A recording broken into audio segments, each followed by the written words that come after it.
स्मरणीय, जगत वंदनीय, जन जन के नायक, कण कण में विराजमान सत्य पुरुष परमात्मा सदगुरु कबीर साहेब, तत्स्वरूप परम पूज्य पंच हुजूर प्रकाश मीनाम साहेब, परम पूज्य पंच उदित मीनाम साहेब के पावन चरण कमलों में कोटि कोटि बंदगी, गुरु गोस्वामी भानु प्रताप साहेब के पावन चरण कमलों में कोटि कोटि बंदगी। आज के इस पावन अवसर पर उपस्थित कड़िहार जन, संत जन, नेमी प्रेमी सज्जनों, श्रद्धामयी भक्तिमयी ममतामयी माताओं एवं बहनों, नवयुवक साथियों, वसुंधरा की गोद में खेलने वाले नौनिहाल बाल गोपालों, आप सभी लोगों को मेरी ओर से सप्रेम साहे बंदगी साहे। आज आपके इस ग्राम का सत्संग का आज तीसरा दिवस है। तीसरे दिवस की इस पावन बेला में आप सब लोगों के दर्शन का लाभ प्राप्त हो रहा है। बहुत ही सुंदर सत्संग का हम लोग आनंद ले रहे हैं। साहब इस संसार में आए हैं और हमें संदेश देते हैं। साहब की एक साखी है, धन्य मातु पितु धन्य है, धन्य सुहृदय अन्वक्त, धन्य ग्राम वो जानिए जहां जन्मे गुरु भक्त, भक्ति प्रभाव मिटी सकल, धर्मदास की पीर, कोटि जन्म के पुण्य से सदगुरु मिले कबीर। धन्य है वो माता पिता जिनके सानिध्य से किसी भक्त का जन्म होता है। माता पिता तो सभी होते हैं, लेकिन जिन माता पिता के गृह में किसी भक्त का आगमन होता है, सच में उनका जीवन धन्य हो जाता है। माताएं तो सभी होती हैं, एक दुष्ट, अन्यायी, अधर्मी, पापी, उसे भी किसी मां ने जन्म दिया है, लेकिन वो मां अपने बच्चों के उन कर्तव्यों को जब देखती है तो रोती है और कहती है, ऐसे बच्चे से तो ना जन्म होता तो अच्छा होता, बिना बेटे की बनी रहती तो अच्छा होता। वो माता पिता जिनके गृह में भक्त पैदा होते हैं,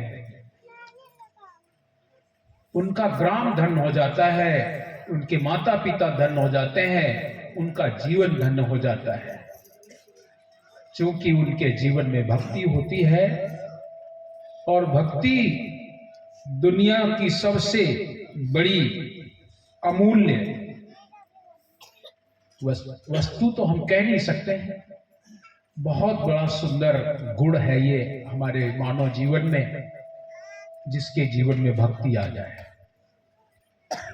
भक्ति को लोग पदार्थ कहते हैं, लेकिन पदार्थ जितना होता है नष्ट हो जाने वाला होता है, भक्ति कभी नष्ट नहीं होती है। आप क्या कहते हैं, एक साखी में कहते हैं बड़ा सुंदर, भक्त बीज पलटे नहीं, चाहे युग जाए अनंत, ऊंच नीच होए अवतरे, होए संत का संत। भक्ति का कभी विनाश नहीं होता है। वो भक्ति हमारे साहब इस संसार में लाए हैं। भक्ति द्राविड़ उपजी लाए रामानंद। दक्षिण भारत के रामानंद जी थे। काशीपुरी में आकर के उन्होंने आश्रम में बहुत बड़े आचार्य का पद धारण किया।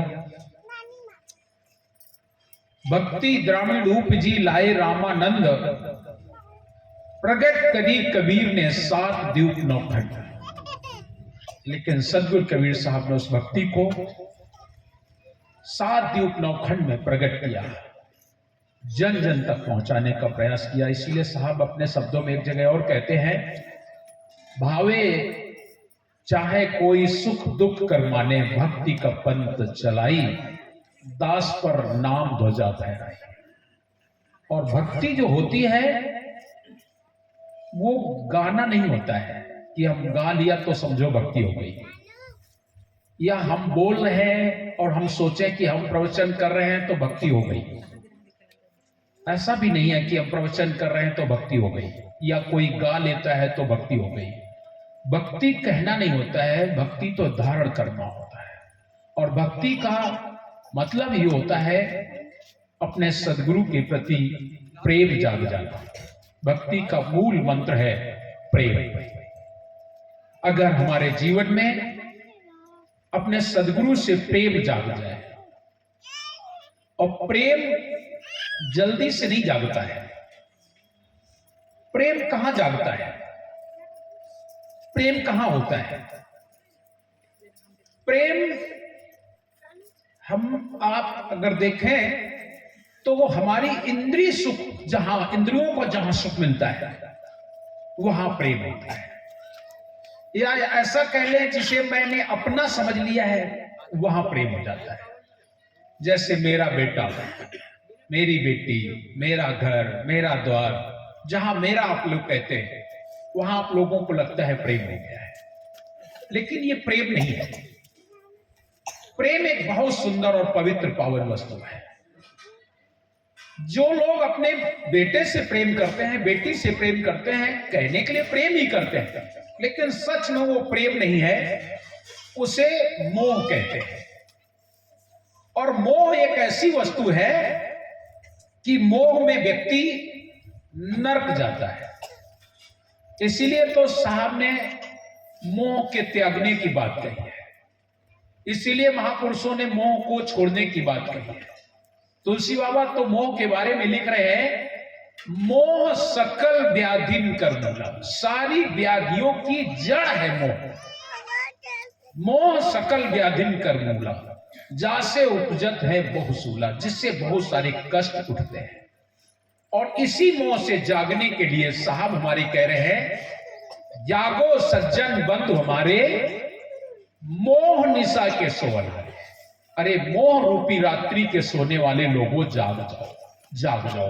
और मोह मैंने आपको बताया, मोह सदा अपने से होता है, अपने से होता है। और अपने से नहीं, मोह बंधन है। मोह एक बंधन है। प्रेम और मोह करने में तो आपको एक ही जैसा लग रहा है, एक ही जैसा लगता है, लेकिन मोह बंधन है। इसलिए कि अगर हम उस मोह में पड़ गए तो मोह में आसक्ति होने पर, किसी वस्तु में आसक्ति होने पर, किसी संसार में आसक्ति होने पर, और अगर हमारे प्राण आसक्तिवश छूट जाते हैं तो हमारा जन्म वही होगा, चाहे जिस रूप में हो, चाहे जिस योनि में हो, हमारा जन्म वही होता है। इसीलिए लोग नहीं कहते पुत्र का मोह, पुत्री का मोह, पति का मोह, पत्नी का मोह, मां का मोह। ये मोह की श्रेणी में लिए जाते हैं। लेकिन जब व्यक्ति के जीवन ज्ञान हो जाता है, मोह और प्रेम करने में एक ही जैसा लगता है, लेकिन जब जीवन में प्रेम जाग जाता है तो प्रेम सर्वत्र होता है। और जब सर्वत्र होता है तो उसके जीवन में, साहब की एक वाणी से आप लोग समझ लेंगे, जब ब्रह्म एक पहचान लिया तो दुविधा पकड़े से क्या मतलब, आत्म ब्रह्म पहचान लिया फिर गोरे काले से क्या मतलब। जब आत्म ब्रह्म की पहचान हो जाती है तो रंग से, गोरे काले से कुछ मतलब नहीं होता। ब्राह्मण क्षत्रिय वैश्य शूद्र इनके झगड़े से क्या मतलब, हमारा प्रेम सर्वत्र हो जाता है। ये बहुत मुश्किल की बात होती है कि हमारा प्रेम सर्वत्र हो जाए या हमारा प्रेम साहब से जाग जाए, अपने सदगुरु से जाग जाए। प्रेम सर्वत्र। प्रेम आप ऐसा समझ लें कि मोह कितना बड़ा बंधन होता है, क्योंकि वो सीमित दायरे में होता है। आप लोग यहाँ तो तालाब में स्नान किया जाता है, नदियों में नहाते हो, आप लोग तालाबों में नहाते हो। जब आप लोग तालाब में नहाते हो तो डुबकी लगाते हो, नीचे चले जाते हो। अगर आप ऊपर आ गए और मैंने आपसे पूछा कि आपके ऊपर इतना सारा पानी भरा था, कितना वजन था, तो आप क्या कहेंगे? कोई वजन नहीं, कोई वजन नहीं। ठीक है ना, आप तालाब के नीचे बैठ गए, डुबकी लगा लिए, ऊपर हाथ 2 हाथ पानी भरा है आपके, और आप बाहर आए, मैंने आपसे पूछा आपके ऊपर कितना वजन है, आप बोले बिल्कुल नहीं, कोई वजन नहीं। वही पानी देखिए 2 हाथ ऊपर भरा है, कोई वजन नहीं, और वही पानी आपने घड़े में भर लिया, और घड़े में भर के जब सिर पे रखा, मैंने आपसे पूछा कितना वजन था, आप बोले 30 लीटर है, 20 लीटर है। क्यों भाई, पानी तो वही है, भारी कैसे हो गया? इसलिए भारी हो गया कि तुमने उस पानी को अपना बना लिया है, उस पानी से तुम्हारा ममत्व हो गया है, वो सीमित दायरे में हो गया है। जो पानी असीम है, नदी में हम कूदते हैं, पानी असीम है, उसका कोई सीमा नहीं है। और दूसरी बात, उस पानी का कोई उपयोग करे, आप उसे कुछ भी नहीं कर सकते। लेकिन आप एक घड़ा पानी लाए, तालाब से भर के लाए, और कोई फैला दे, आप आधा किलोमीटर दूर से भर के लाए और कोई फैला दे तो कैसा लगेगा? आपको बुरा लगेगा ना। इलाहाबाद गए आप, हरिद्वार गए, और वहां से गंगा जल भर के ले आए, एक टिपिया भर के ले आए ना, वहां से ले करके आते हो, और आप बिल्कुल अपने क्षेत्र में कहीं आ जाए, और वो पानी अगर कहीं फैल जाए या कोई फैला दे तो कैसा लगेगा आपको? तब तो आपको बहुत कष्ट होगा कि मैं हरिद्वार से भर के लाया और आपने मेरा फैला दिया गंगा जल। वही गंगा जल हरिद्वार में लोग भरते हैं, चाहे भरे, चाहे पिए, चाहे कपड़ा धोएं, चाहे नहाएं। क्यों भाई, आपको बुरा लगता है क्या? कोई उसको पानी खेतों में भी ले जाते हैं, फसल में लगाते हैं, क्या आपको कष्ट होता है क्या? कोई कष्ट नहीं होता है। लेकिन जब आप ले आए, घर तक ले आए, यहां किसी ने फैला दिया, गंदा कर दिया, तो आपको बुरा लगता है। मतलब समझे कि वो आप समझते हैं कि वो मेरा नहीं है। प्रेम आपको है लेकिन मेरा नहीं है, और उसमें सर्वत्र सबका है, और जहां आपने सीमाबद्ध कर लिया मेरा, बस वही तकलीफ है, वही तकलीफ है। मेरा बेटा, मेरी बेटी, मेरा घर, मेरा द्वार, मेरा परिवार, मेरे रिश्तेदार, मेरा देश, मेरा गांव, जहां ये स्थिति आ गई, बस वही बंधन है। और जहां बंधन है उसी को मोह कहते हैं। प्रेम बहुत पवित्र और पावन होता है। प्रेम में न जाति, न पाति, न कुल, न द्वार, न घर, न रंग, न रूप, कुछ नहीं देखा जाता है। प्रेम वो चीज होती है, और प्रेम निर्धारित होता है, निर्बंध होता है, निर्लोभ होता है। वहां कुछ लोभ नहीं होता है, कोई लोभ नहीं हमारे जीवन में होता है। प्रेम वो चीज होती है। हमारे सदगुरु इस संसार में आए और उन्होंने बताया, किसी और ने भी हो प्रेम की बात, लेकिन मुझे नहीं पता, पर साहब कबीर तो जगह जगह पर अपने प्रेम का संदेश देते हैं और कहते हैं, पोथी पढ़ पढ़ जग हुआ पंडित भया ना कोय, और ढाई आकर प्रेम का पढ़े सो पंडित खोए। प्रेम में हमारा कोई मतलब स्वार्थ सिद्ध नहीं होना चाहिए। जहां स्वार्थ सिद्धि वाली बात आ गई वहां प्रेम नहीं। प्रेम तो निर्बंध होता है, और जब हम साहब से प्रेम करते हैं तो साहब से प्रेम केवल एक ही होना चाहिए कि हे साहब, तुम मेरे हो जाओ या तुम मुझे अपना बनाओ, 2 बात, और कुछ नहीं। अगर आपने मांगा भगवान ईश्वर मुझे दे दे, ये दे दे, वो दे दे, ये तो बंधन हो गया, ये बंधन हो गया। धर्मदास साहब ने सदगुरु कबीर से क्या मांगा? जिस समय उनसे कहा गया तुम कुछ मांग लो, कुछ तुम्हारी चाहत हो तो ले लो। धर्मदास साहब ने सीधे मना कर दिया, मुझे कुछ नहीं चाहिए, अगर चाहिए दे सकते हो तो क्या दीजिए। हे स्वामी मोहे की जय दाया और छूटे सकल मोह रुमाया।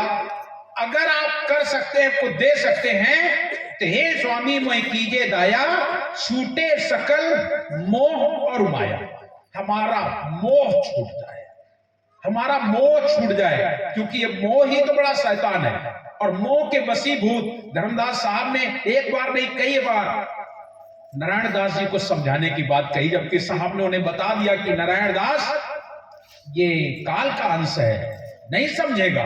लेकिन फिर भी तो साहब कहते हैं मेरा उससे मोह हो गया ना, तो साहब कहते हैं अगर कुछ दे सकते हो तो मेरे जीवन में मोह ना हो, मोह का त्याग हो जाए।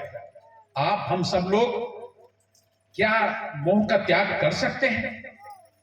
प्रयास करोगे, त्याग नहीं होता है। जब आपके अंदर विवेक हो जाएगा, ज्ञान हो जाएगा, तो वही मोह प्रेम में परिवर्तित हो जाता है। मोह बताया ना, मोह एक बंधन है और मोह से नर्क जाया जाता है, और प्रेम वो नर्कगामी नहीं होता है। जब सदगुरु से प्रेम वही हो जाता है तो हम लोग जाने वाली बात करते हैं। तो साहब हमारे कह रहे हैं, हे स्वामी मोहे की जय दाया और छूटे सकल मोह और माया। और क्या मांग रहे हैं? ज्ञान दान मोह दीजिए। अगर देना है तो सत्य पुरुष का ज्ञान हो जाए, दुनिया का ज्ञान नहीं। दुनिया का ज्ञान तो होता ही है, उसे करना नहीं पड़ता है, वो तो होता ही है। अगर देना है तो ज्ञान दान मोह दीजिए, देवन के देवा और करहूं सदा सत्संग और लाऊं गुरु सेवा। अगर और कुछ दे सकते हो तो आप तो देवों के देव हैं, करूं सदा सत्संग। हमारा जीवन सत्संग में है, और सत्संग एक ऐसी वस्तु है, आप लोग खुद इसका एहसास करें। कर नहीं सकते हम लोग, वो एक अलग बात है, लेकिन सत्संग आप लोग खुद अनुभव करेंगे कि आप लोग कहां कहां से आए हो, कितनी दूर दूर से आए हो, और यहां बैठे आपको कितना समय हुआ है। मुश्किल से अभी आपको आधा घंटा हुआ, लेकिन आप लोगों का ध्यान कहां है? आप इस बात को देखें, आपका ध्यान कहां है? आपका ध्यान साहब के वचनों में है। आप तन मन सब कुछ तन को भूल ही जाते हैं। आपका ध्यान तन पे नहीं है, आपका ध्यान परिवार में नहीं है, आपका ध्यान घर में नहीं है, इधर उधर नहीं है। सत्संग वो चीज है जो अपने तुम्हारे ध्यान को केंद्रित कर दे, आपको मजबूर कर दे अपने मालिक को चिंतन करने के लिए, अपने परमात्मा को चिंतन करने के लिए मजबूर कर दे। आपकी सुरती साहबमय हो जाए, सत्संग उससे कहते हैं। आप कोई हमारे संत जन गुरुजन आते हैं और वो तुम्हें सत्संग सुनाते हैं, सत्संग आप उनका सुने और सुन करके आपकी सुरती साहब में हो जाए, आपका संसार से ध्यान अलग हो जाए, उससे सत्संग कहते हैं। और सत्संग की आधी घड़ी, सत्संग एक बहुत बड़ी चीज है, लेकिन आपके जीवन में सत्संग का प्रभाव सहज में नहीं होता है। ऐसे तो हम लोग सत्संग कहते हैं, साहब ने क्या महापुरुषों ने सत्संग के बारे में बहुत बड़ी साखियां बहुत कही है ना, एक नहीं कई साखियां कही। संगत से गुण होत है, संगत से गुण जाए, बांस फांस और मिश्री एक के भाव बिकाए। ये संगति का गुण बताया। संगत का गुण होता है जैसे क्या कहते हैं, संगत से बड़ी सुंदर और साखी है।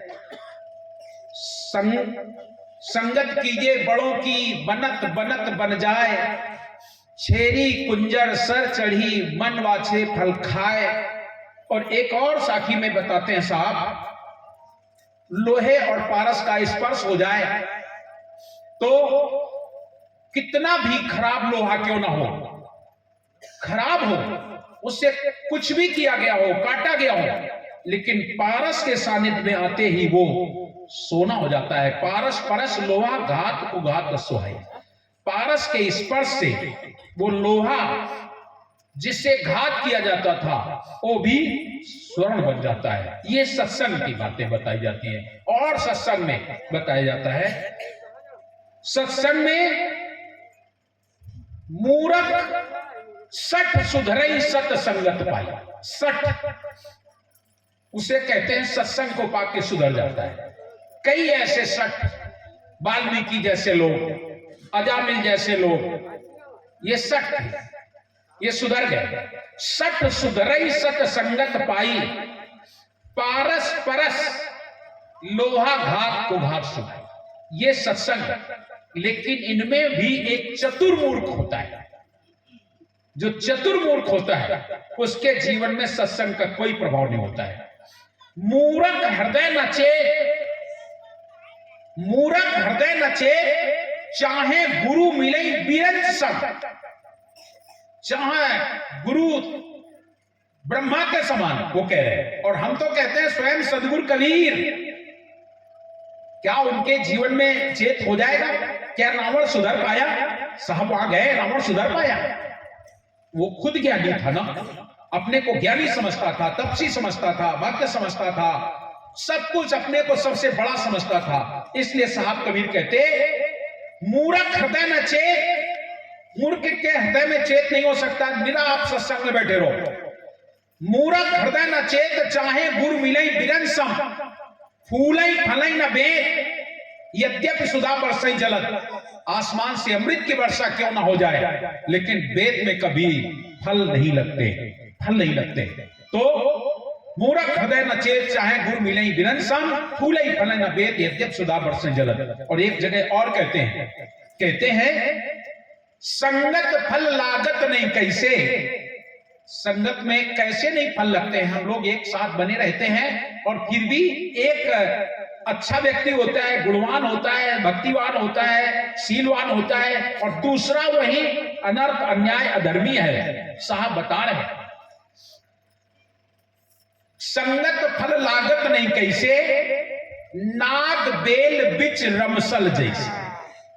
अब आपके यहां हमने नहीं देखा है, लेकिन हमारे यहां गन्ना जो बोया जाता है तो गन्ने के आसपास रमसल बोया जाता है।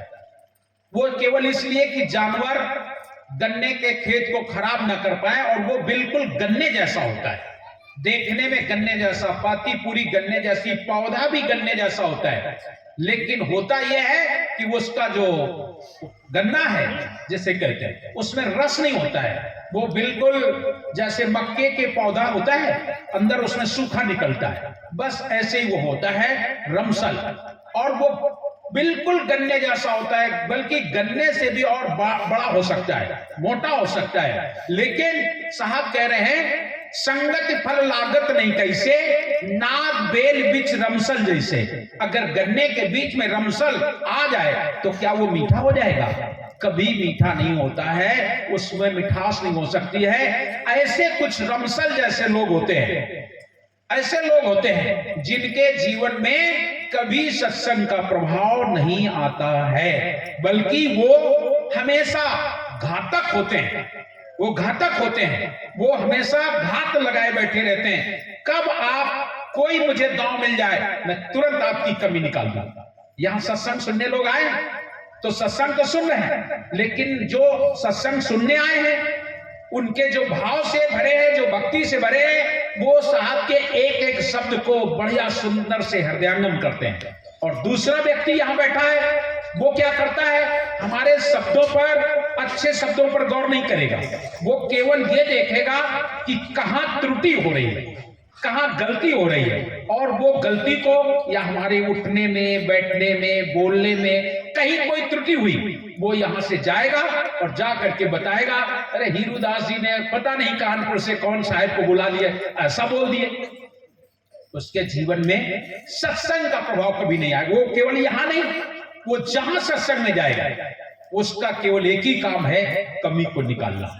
बस कमी को निकालते निकालते उसका जीवन चला जाता है और उसको कुछ नहीं प्राप्त होता है। तो हमारे जीवन में सदगुरु से प्रेम और सदगुरु से प्रेम एक ही उसमें हो सकता है। हमारा अपना मानना है कि हमारे जीवन में साहब से एक लोभ हो जाना चाहिए। जैसे हम दुनिया के भगवान से लोभ रखते हैं। और क्या लोभ रखते हैं आप लोग? दुनिया के भगवानों से क्या लोभ रखते हो? कहीं कोई मंदिर, कोई मस्जिद, कोई गुरुद्वारा कुछ आपको मिल जाता है, कुछ लोग बता देते हैं वहां जाओगे तो आपको ये चीज मिलेगी। समझ रहे हो? कोई वस्तु मिल जाए तो आदमी वहां इतना लाइन लगा देगा, क्योंकि वहां तो मिल रहा है ना, ऐसा सोचेगा यहां सब कुछ मिल जाएगा। वो महात्मा जी आते हैं, अरे वो बहुत बड़े सिद्ध महात्मा है, वो केवल मुख से कह दे जाओ बच्चा ठीक हो जाए, तुम ठीक हो जाओगे, वहां भीड़ लग जाएगी ना, आपको वहां से प्रेम हो जाएगा, वहां से प्रेम हो जाएगा। भले ही वो वस्तु मिले ना मिले, वो हो जाए। हमारे जीवन में सद्गुरु से प्रेम हो जाए, और प्रेम एक तब होगा जब हमें ये विवेक हो जाए कि हमारी आत्मा अजर है, अमर है, अविनाशी है, और हम इस संसार में दुख उठा रहे हैं। हम अपने साहब से अगर प्रेम करेंगे तो साहब हमें सतलोक ले जाएंगे, और एक बार अगर हम सतलोक चले गए तो संसार का दुख हमसे छूट जाएगा, और हमें वो अखंड सुख की प्राप्ति हो जाएगी। जहां जाए सुख हो अपारा, बहुर ना आवे ये संसारा। इस संसार में पुनः आगमन नहीं होगा। वो साहब हमारे हैं और वो प्रेम दे रहे हैं, उस प्रेम की ओर हम लोग आकर्षित हों। हम शरीर से प्रेम कर लेते हैं, हम अपनी इंद्रिय सुख में प्रेम कर लेते हैं, अपने माया के संसार में सुख कर लेते हैं, प्रेम कर लेते हैं, लेकिन ये प्रेम नहीं होता, ये मोह होता है, ये बंधन होता है। अपने साहब से प्रेम करना है, और साहब से क्या कहते हैं, साहब एक पद में भजन हमको आते नहीं लेकिन याद दिला देते हैं आप लोगों को। का मांगो कछु थीर ना रहाई। धर्मदास साहब कह रहे हैं क्या मांगना है, कुछ तो थिर नहीं रहने वाला। का मांगो कछु थीर ना रहाई, और देखत नयन चला जग जाई। हमारे आंखों के देखते देखते तो संसार जा रहा है, कोई आज चला, कोई काल चला, कोई रहने नहीं पाता। जगत में यही तार लगी, बड़े बड़े सब पीर औलिया चले दे त्यागी। सबको तो जाना पड़ेगा, क्या लेना, क्या देना, क्या मांगे, मांगना क्या है। का मांगो कछु तीर न रहाई, और देखत नयन चला जग जाई। और लंका सी कोट समुद्र सी खाई। लंका जैसा किला है और समुद्र जैसी आसपास खाई है। लंका सी कोट समुद्र सी खाई, और रावण की खबर ना पाई। आप सोच लो, उस रावण को भी ये संसार छोड़ के जाना पड़ा, जिसका सोने जैसा मकान हो और आसपास समुद्र जैसी खाई हो। सोने सी लंका और समुद्र सी खाई, रावण की खबर न पाई। और हम लोग एक बेटा के लिए परेशान होते हैं ना, एक बेटा हो जाए साहब, कम से कम हमारी संपत्ति का वारिस हो जाए, घर में हमारे दीप जलाएगा, यही तो सोचते हो ना। और उसके 1 लख पूत 1.25 लाख नाती, और रावण घर दिया ना बाती। कितने बेटे थे? 1 लाख पुत्र और 1.25 लाख नाती। क्या उसके घर दीप जलाने वाला कोई बचा? कोई नहीं, वही नहीं। अरे भैया, कौरव 100 भाई थे, क्या उनके घर कोई बचा? उनका भी विनाश। कौन बचता है, कौन रहता है, कौन रहेगा? इसलिए हमारे जीवन में अगर प्रेम है, भक्ति है, भाव है, अनुराग है, और आप मांगो या ना मांगो, रह जाएगा, सब कुछ रह जाएगा। आपके जीवन में आप जो कुछ, आप कितना भी जोड़ लें, कितना भी कर लें, धन दौलत महल खजाना खूब जोड़ लो, और जोड़ने के बाद क्या करोगे? क्या करोगे? बेटे को दे जाओगे, बेटी को दे जाओगे, परिवार वालों को दे जाओगे, यही तो कर जाओगे। दे ही जाना, दे जाते हैं और देना ही है, सबको देना। लेकिन अगर अपने हाथ से किसी को भूखे को भोजन खिला दिया, वो तुम्हारा हो गया, ये तो परिवार का हो गया। लेकिन अपने हाथ से किसी भूखे को भोजन खिला दिया, प्यासे को पानी पिला दिया, बस वो आपका हो गया, वो आपका हो गया। आपने कोई धर्म कर्म किए, वो आपका हो गया। आपके साथ जाएगा क्या? संसार नहीं जाता है, लेकिन बस धर्म साथ जाए ये बात मत निसारो। आपके साथ अगर जाएगा तो धर्म साथ जाएगा। इसलिए कुछ हमें मांगना नहीं है, और फिर किससे मांगना है? अपने साहब से। वो तो तन की जाने, मन की जाने, घट की जाने चोरी, और वह साहब से कहा फिको जाके हाथ में डोरी। तो उसे मांगना नहीं है, बिन मांगे। वो तो आपको जैसा देखता है योग्यता अनुसार सब कुछ दे रहा है, देता है, देता ही रहेगा, वो तो देता ही रहेगा। क्यों भाई, अगर बंदर को शराब पिला दी जाए तो कैसा होगा, है ना? या बंदर को कुछ सीख दी जाए तो क्या होगा? एक बड़ी सुंदर एक घटना सुनाते हैं। एक बार बारिश हो रही थी तो बंदर बैठा पेड़ पर भीग रहा था तो एक छोटा सा पक्षी होता है, हमारे यहां उसे बया कहा जाता है, छोटी एकदम छोटा पक्षी, वो उसने एक बढ़िया सुंदर घोंसला बनाया और घोंसला बना करके उसमें वो आराम से बैठी थी चिड़िया अपने बच्चों के साथ। पानी बरस रहा था, बंदर भीग रहा था, बड़ी तेज सर्दी लग रही थी। चिड़िया बोली, मानुष ऐसे हाथ पांव, मानुष ऐसी काया, और चार महीने खूब खेला खाया, अरे घर क्यों नहीं बनाया? इतने दिन से तू खेल रहा है, कूद रहा है, खा रहा है, पी रहा है, घर नहीं बनाया? मानुष ऐसे हाथ पांव, मानुष ऐसी काया, और 8 महीने खेला कूदा, घर क्यों नहीं बनाया? 8 महीने हो गए और सर्दी हो गई और गर्मी हो गई, बरसात तो 4 महीने है ना। तो मानुष ऐसे हाथ पांव, मानुष ऐसी काया, और 8 महीने खेला कूदा, घर क्यों नहीं बनाया? तो उसको बड़ी जोर से गुस्सा आई कि मेरे को सीख दे रहा, और वो उछला और उछल करके उसके घोंसले को तोड़ फोड़ करना शुरू कर दिया। उसको घोंसले को तोड़ फोड़ कर दिया। बच्चे बेचारे भाग खड़े हुए। बस बात समझ रहा हूं, सीख उसे दे रहे हैं, उसे सीख नहीं देना है। सीख वाको ना दीजिए जाको सीख ना सुहाए। उसको सीख समझ में नहीं आई, उसको तो अच्छा बताया गया कि तो अपना घर बना लेता, क्यों नहीं बनाया, हम देख बैठे, लेकिन उसने उसका ही घर उजाड़ दिया, उसका ही घर उजाड़ दिया। तो ऐसे हमारे लोग होते हैं कि हम रावण को जाने कितनी सीख दी गई होगी, लेकिन उसने अपना तो घर उजाड़ने का कार्य किया ही, साथ में दूसरे का भी उजाड़ता रहा, संतों को भी परेशान करता रहा। ऐसे लोगों को सीख देने से, ऐसे लोगों के जीवन में सत्संग का कोई महत्व नहीं होता है। सत्संग तो जिनके जीवन में भक्ति का अंकुरण होता है, सत्संग उन्हें ही अच्छा लगता है। एक बात और याद रखना, सत्संग सबको अच्छा भी नहीं लगता है। ऐसा ना सोच लो कि सबको सत्संग अच्छा लगता है। अरे बहुत सारे लोग, उनको पता है कि सत्संग हो रहा है, रहते हैं। यहां की बात छोड़ दो, दामाखेड़ा कितना बड़ा मेला है, पूरा अंतरराष्ट्रीय मेला है। भारत नहीं, भारत के अनेक अन्य देशों से लोग आते हैं, पूरे भारत के प्रांत से लोग आते हैं। लेकिन दामाखेड़ा में भी कुछ लोग ऐसे निवास करते हैं जो हमेशा साहब की बुराई करते हैं, और दामाखेड़ा में उनको ना जाने किन किन नामों से क्या क्या कह डालते हैं। हमारे संतों को पता नहीं क्या क्या कह डालते हैं। जो लोग वहां जाते हैं दर्शनार्थी, उनसे सब कुछ लेंगे, सब कुछ, लेकिन फिर भी उन्हें दामाखेड़ा मेला सुहाता नहीं, समझ नहीं आता है। बात समझ रहे हो ना? दिया तले अंधेला होता है, दिया तले अंधेला होता है। तो ऐसे लोगों का क्या करोगे? सदगुरु कबीर जब आए तो सदगुरु कबीर के समय में जागू भागू सूरत गोपाल थे कि नहीं? क्या साहब की बात उनके समझ में आई? अगर बात आ गई होती समझ में, तो धर्मदास साहब के द्वारा लिखा हुआ ग्रंथ वो चोरी नहीं कर लेते। चोरी करे सो चोर कहाई भग्गू दास नाम धरवाई, वो भग्गू दास नहीं कहलाते। वो भी धर्मदास साहब के साथ रह करके और उनका भी जीवन अच्छा हो जाता। लेकिन मैंने पहले बताया, संगत फल लागत नहीं कैसे, नाक बेल बीच रमसल जैसे। साहब के साथ रह करके क्या भगवान दास सुधर पाए? नहीं सुधर पाए ना। ऐसे ही सत्संग में रह करके भी लोग, सत्संग का प्रभाव उनके जीवन में नहीं आता है। ये बहुत बड़ी सुतदारा और लक्ष्मी एक पापियों के घर हो, सबके घर हो जाएगा। बेटा बेटी, घर द्वार, लड़के बच्चे, सबके घर। सुतदारा और लक्ष्मी एक पापियों के घर हुए। क्यों भाई?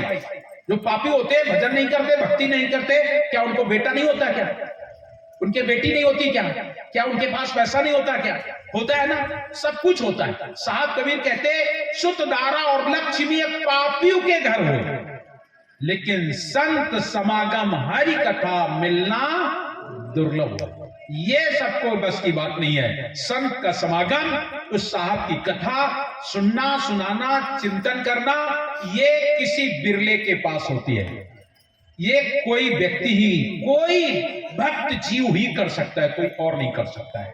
जिसके जीवन में भक्ति होगी, वो चाहे जहां हो, गरीब से गरीब हो और या अमीर से अमीर हो, दोनों बात, भक्ति सबके बस की बात नहीं हो। जिसके जीवन में जाग गई, वो इसे आसान समझ लेता है। धर्मदास साहब ने 56 करोड़ की द्रव्य असार समझ ली, असार समझ ली। और साहब के चौका आरती में भक्तों को, संतों को भोजन करा दिया, भंडारा करा दिया, लुटा दिया, असार समझ लिया। जिस दिन उन्हें ज्ञान हुआ, महात्मा बुद्ध को देखो, सोते में, रात्रि में अपने इकलौते बेटे को छोड़ करके, अपनी पत्नी को छोड़ करके चले गए ना। उन्हें भक्ति में सार दिखाई पड़ा और ये संसार असार नजर आया। और इतना ही नहीं, ना जाने अन्य कितने राजा। साहब कबीर ने भी एक बादशाह को ज्ञान दान दिया था। कौन? इब्राहिम को। कितने बच्चे थे उसका, कितना बड़ा परिवार था, कितना बड़ा राजा था। 16 सहेनरी, तुरी 18 लाख, 16,000 रानियां और 18 लाख घोड़ों की फौज। 16 सहेनरी, तुरी 18 लाख और साई तेरे कारणे छाड़ा शहर बलक शहर छोड़ करके और चला गया, जंगल में चला गया। साहब ने उनको 17 बार समझाया था और अंत में उसके समझ में आ गई बात। और सोच लो, इतना बड़ा राजा सबको छोड़ करके साहब का दीवाना हो गया, फक्कड़ हो गया, संत हो गया। कहते ना, सुल्ताना बलक बुखारे का, एक भजन गाते हैं लोग, सुल्ताना बलक बुखारे का, शाही तजके लई फकीरी, अल्लाह नाम प्यारे का। अपनी बादशाही, अपनी राजशाही छोड़ दी, शाही तजके लई फकीरी, अल्लाह नाम प्यारे का। अब तो उसे अपने खुदा का, अपने साहब का, अपने परमात्मा का नाम उसके जीवन में आ गया। शाही तजके लई फकीरी, अल्लाह नाम प्यारे का। तब तो खाता लुकमा उमदा, मिश्री कंद छुआरे का। क्यों भाई, राजा था तो अच्छा भोजन करता होगा ना। मिश्री कंद छुआरे का बता रहे हैं तो सच में वो बढ़िया सुंदर मेवा मिष्टान खाता होगा। साई तजके लई फकीरी, अल्लाह नाम प्यारे दा। तब तो खाता लुकमा उमदा, मिश्री कंद छुआरे का। और अब तो खाता सूखा टुकड़ा संजा और सकारे का। आज उसे ज्ञान हो गया, बोध हो गया, राजशाही बादशाही छोड़ दी, साहब के नाम का दीवाना हो गया। और भोजन क्या कर रहा है? सूखे टुकड़े संजा और सकारे का।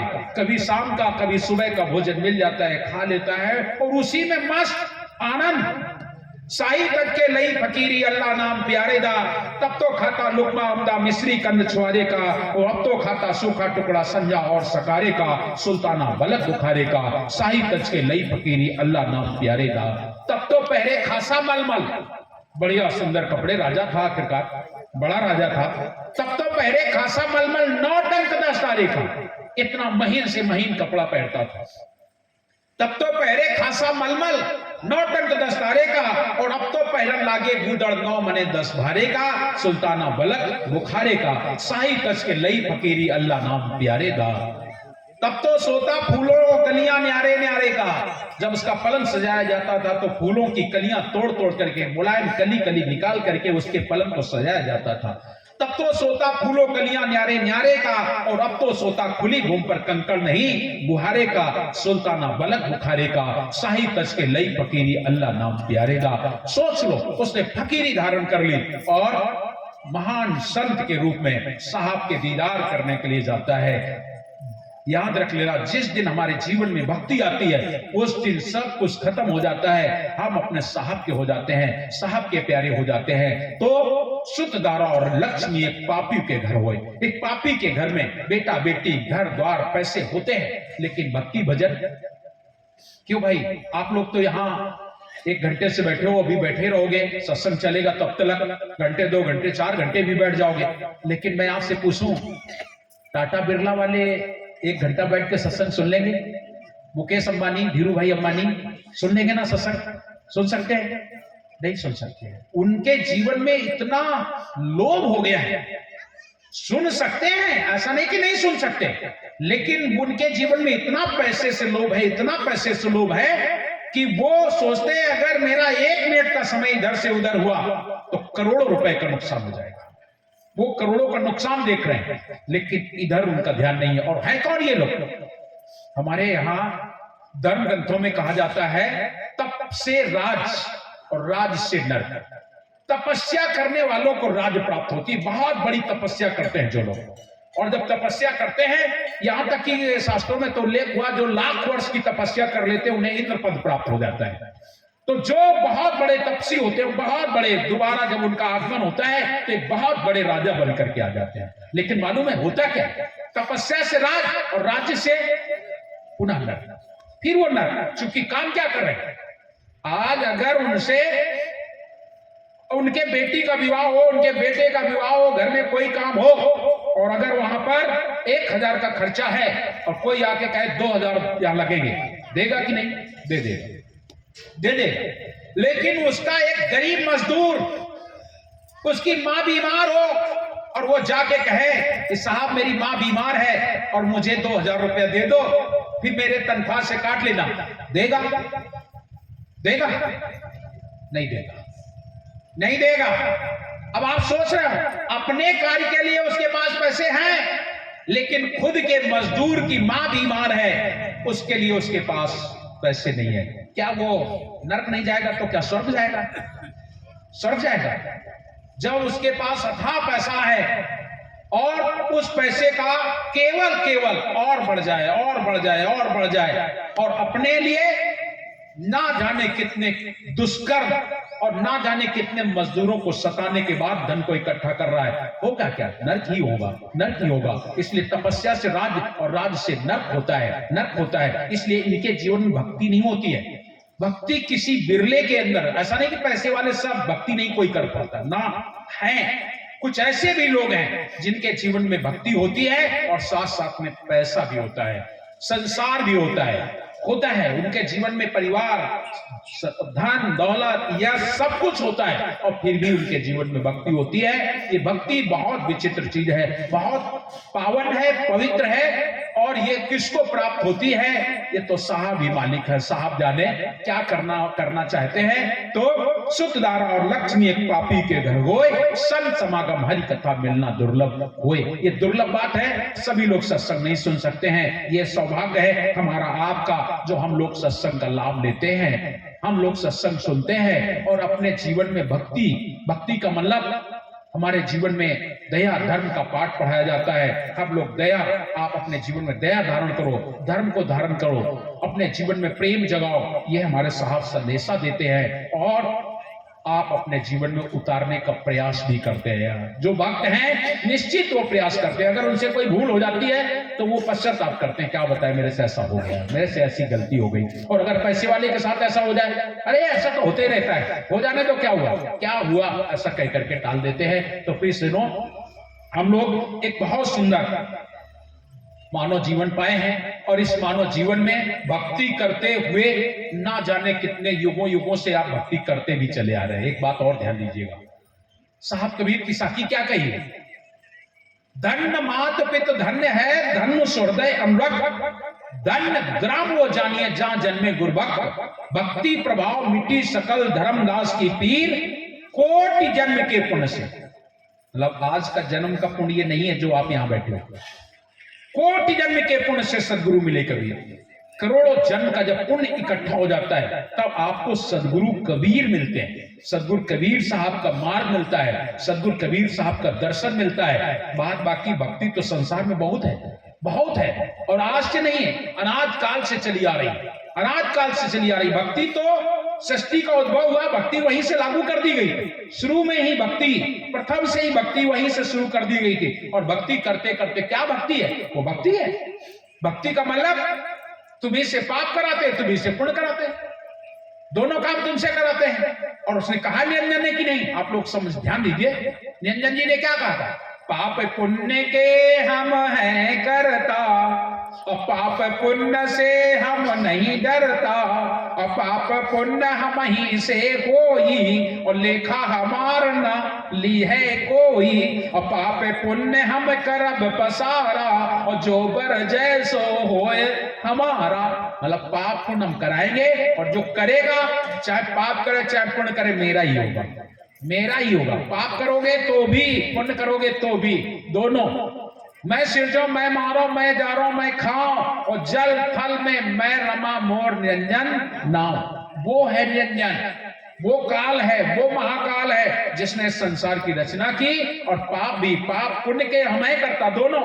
इसलिए साहब कबीर ने एक जगह पर कहा, पाप पुण्य है दोनों बेड़ी, ये दोनों बंधन है, पाप भी बंधन है, पुण्य भी बंधन। पाप बंधन ऐसा है नरक जाते हो, पुण्य बंधन है स्वर्ग जाते हो, लेकिन दोनों सुख स्थायी नहीं।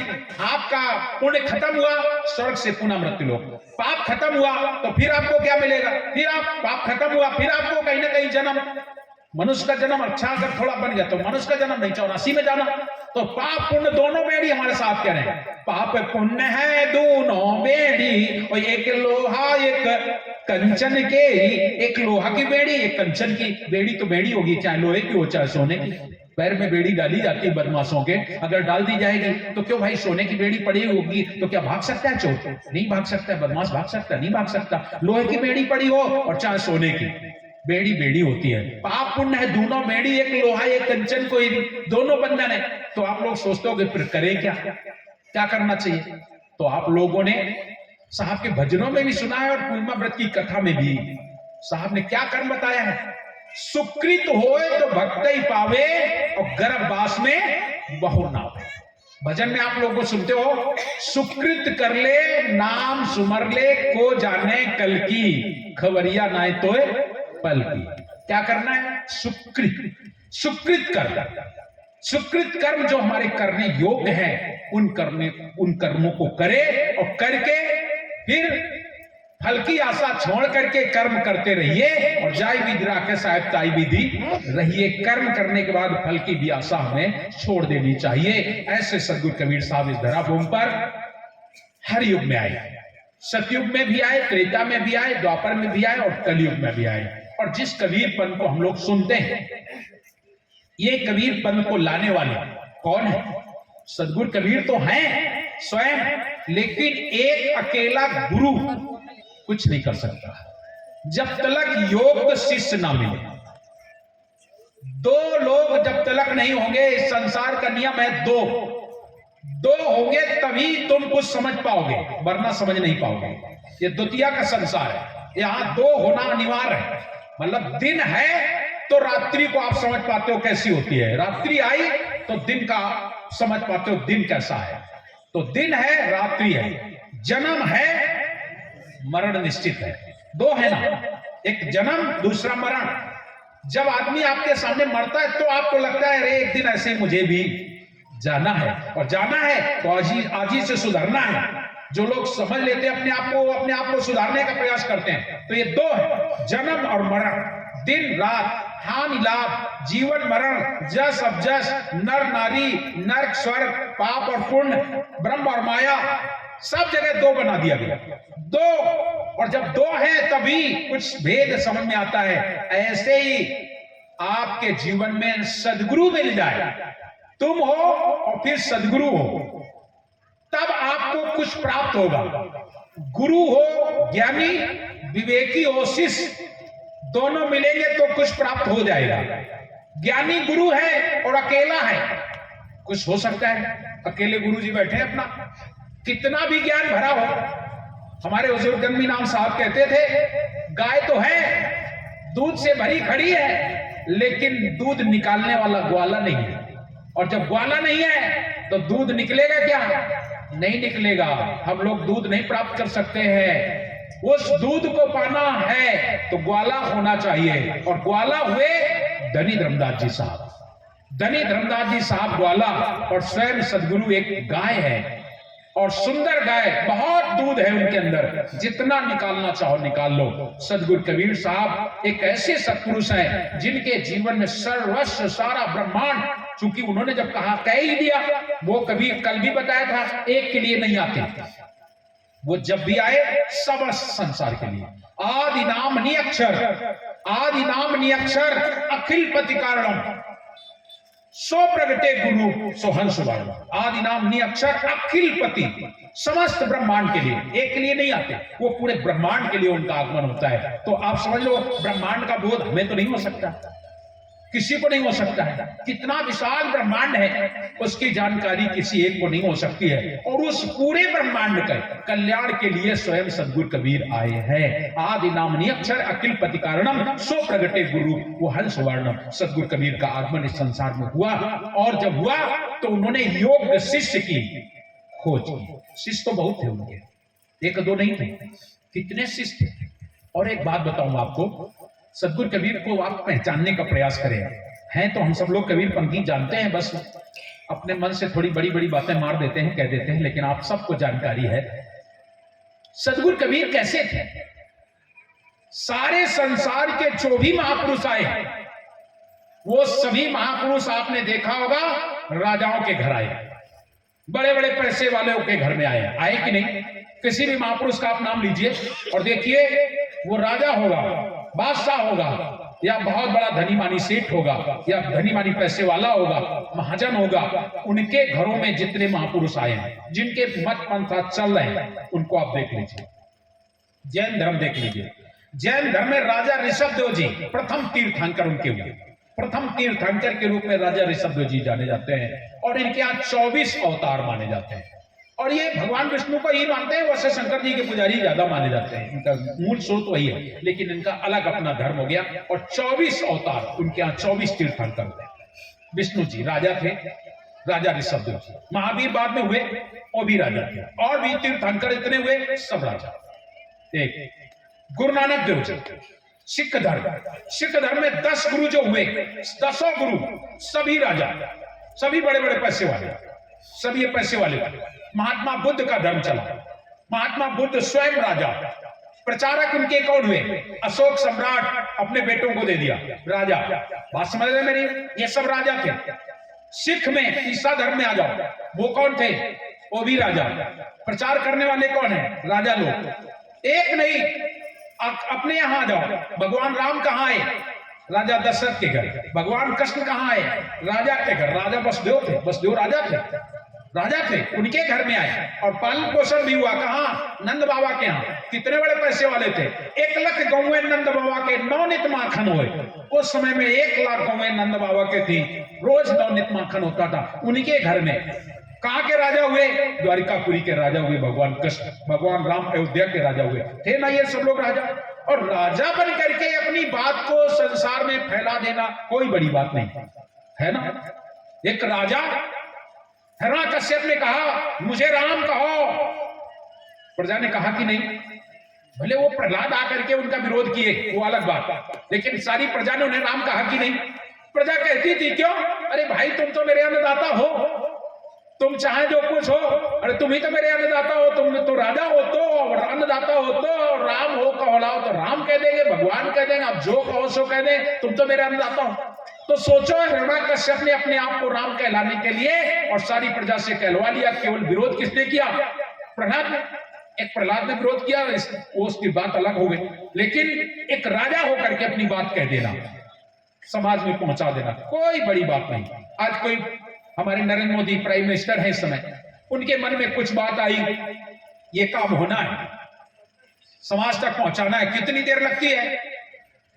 ठीक है, आज जमाना बदल गया है, वैज्ञानिक लोग आ गया, लेकिन उस समय भी राजा जो बात कहते थे बहुत शीघ्रता के साथ पूरी राज्य में फैल जाती है।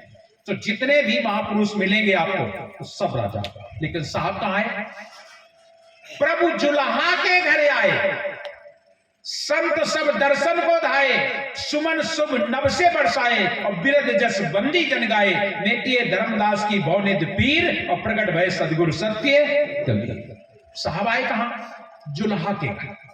अब आप देखिए सारे महापुरुष राजाओं के यहां आए और साहब आए एक जुलाहा के घर। क्यों, कारण क्या, क्योंकि साहब ने जीवों का दुख देखा, साहब ने जीवों का दुख देखा, इसलिए अमर लोक से हम चले आए जगत मझारा हो, सही छाप परवाना लाए समृद्ध के कड़ियारा हो, जीव दुखी देखे बहुत सा ता कारण को उधारा है।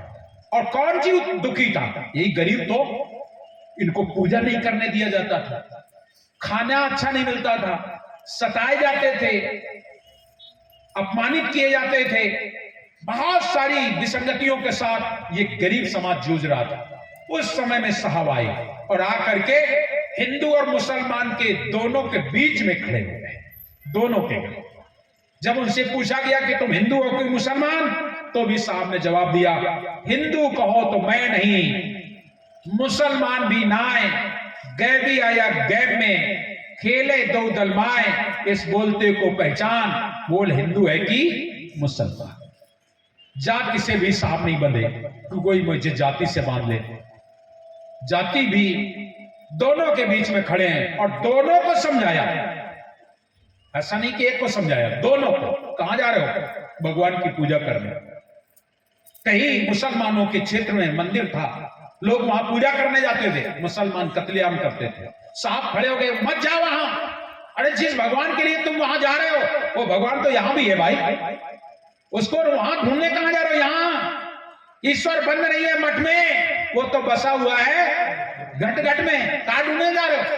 मंदिर तोड़ मस्जिद को तोड़े तो कुछ नहीं मुजाका है, दिल मत तोड़ किसी का बंदे ये घर खास खुदा का है। दोनों को समझा दिया, दोनों से कह दिया मंदिर टूट जाएगा दोबारा बन जाएगा, मस्जिद टूट जाएगी दोबारा बन जाएगी। मंदिर तोड़ मस्जिद को तोड़े तो कुछ नहीं मुजाका है, दिल मत तोड़ किसी का बंदे ये घर खास खुदा का है। मंदिर में बुत धरे हैं, मस्जिद में सफाई है, दिल दरगाह में देखो भाई झलकती है कि नूर खुदाई है। गरीब के घर में बैठ करके दोनों दीनों को समझा रहे हैं। और गरीबों को समझा देना तो चलो ठीक है, गरीबों के बीच में गरीबों को समझा देना चाहिए था, लेकिन साहब को समझो। साहब कैसे थे? एक गरीब के घर बिल्कुल निकान थे, बिल्कुल मजदूर, उसके घर आ करके और दोनों दीन के राजाओं को समझा दिया। उस समय मुसलमानों में सिकंदर लोदी हुआ करता था, दिल्ली पति बादशाह हुआ करता था।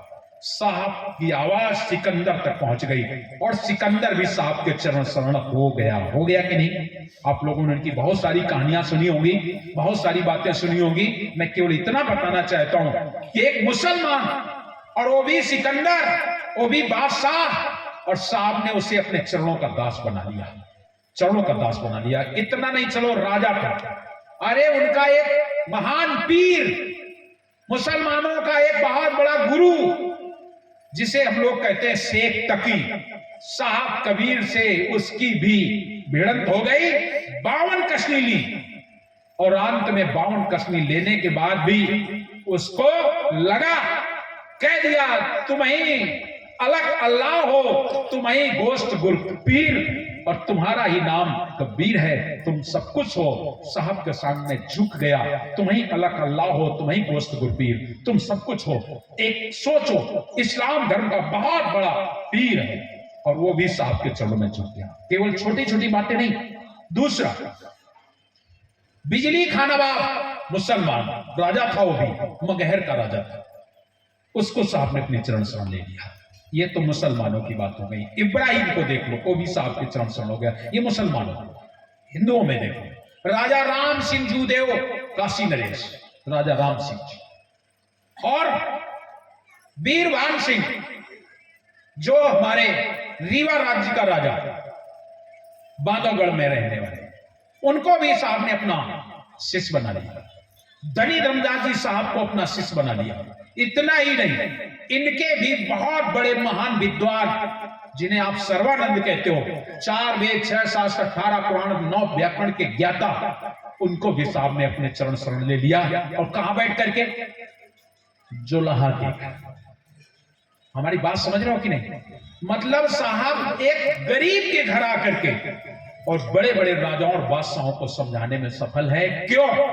क्योंकि साहब कबीर कोई साधारण संत नहीं है, साहब कबीर कोई एक साधारण इंसान नहीं है। वो केवल तुम्हें बताने आया है। उन्हें राजा प्रजा बादशाह से कोई लेना देना नहीं। राजा प्रजा जय रुचे शीश दे ले जाए, जिसको चाहिए ले जाए। हम आए हैं संसार में, सत्य नाम के हीरे मोती मैं बिखराऊं गली गली, और ले लो रे कोई नाम को प्यारो आवाज लगाऊं गली गली। साहब ने गलियों गलियों में सत्य नाम की आवाज लगाई और दिया। लेकिन जो विवेकी हैं, जानकार हैं, समझदार हैं, जिनकी भक्ति पूर्ण हुई है, वो साहब के शरण में आए। बाद बाकी सब भटक रहे हैं। साहब ने कहा भाई युगचारी मानत नहीं मोड़ गंवारी।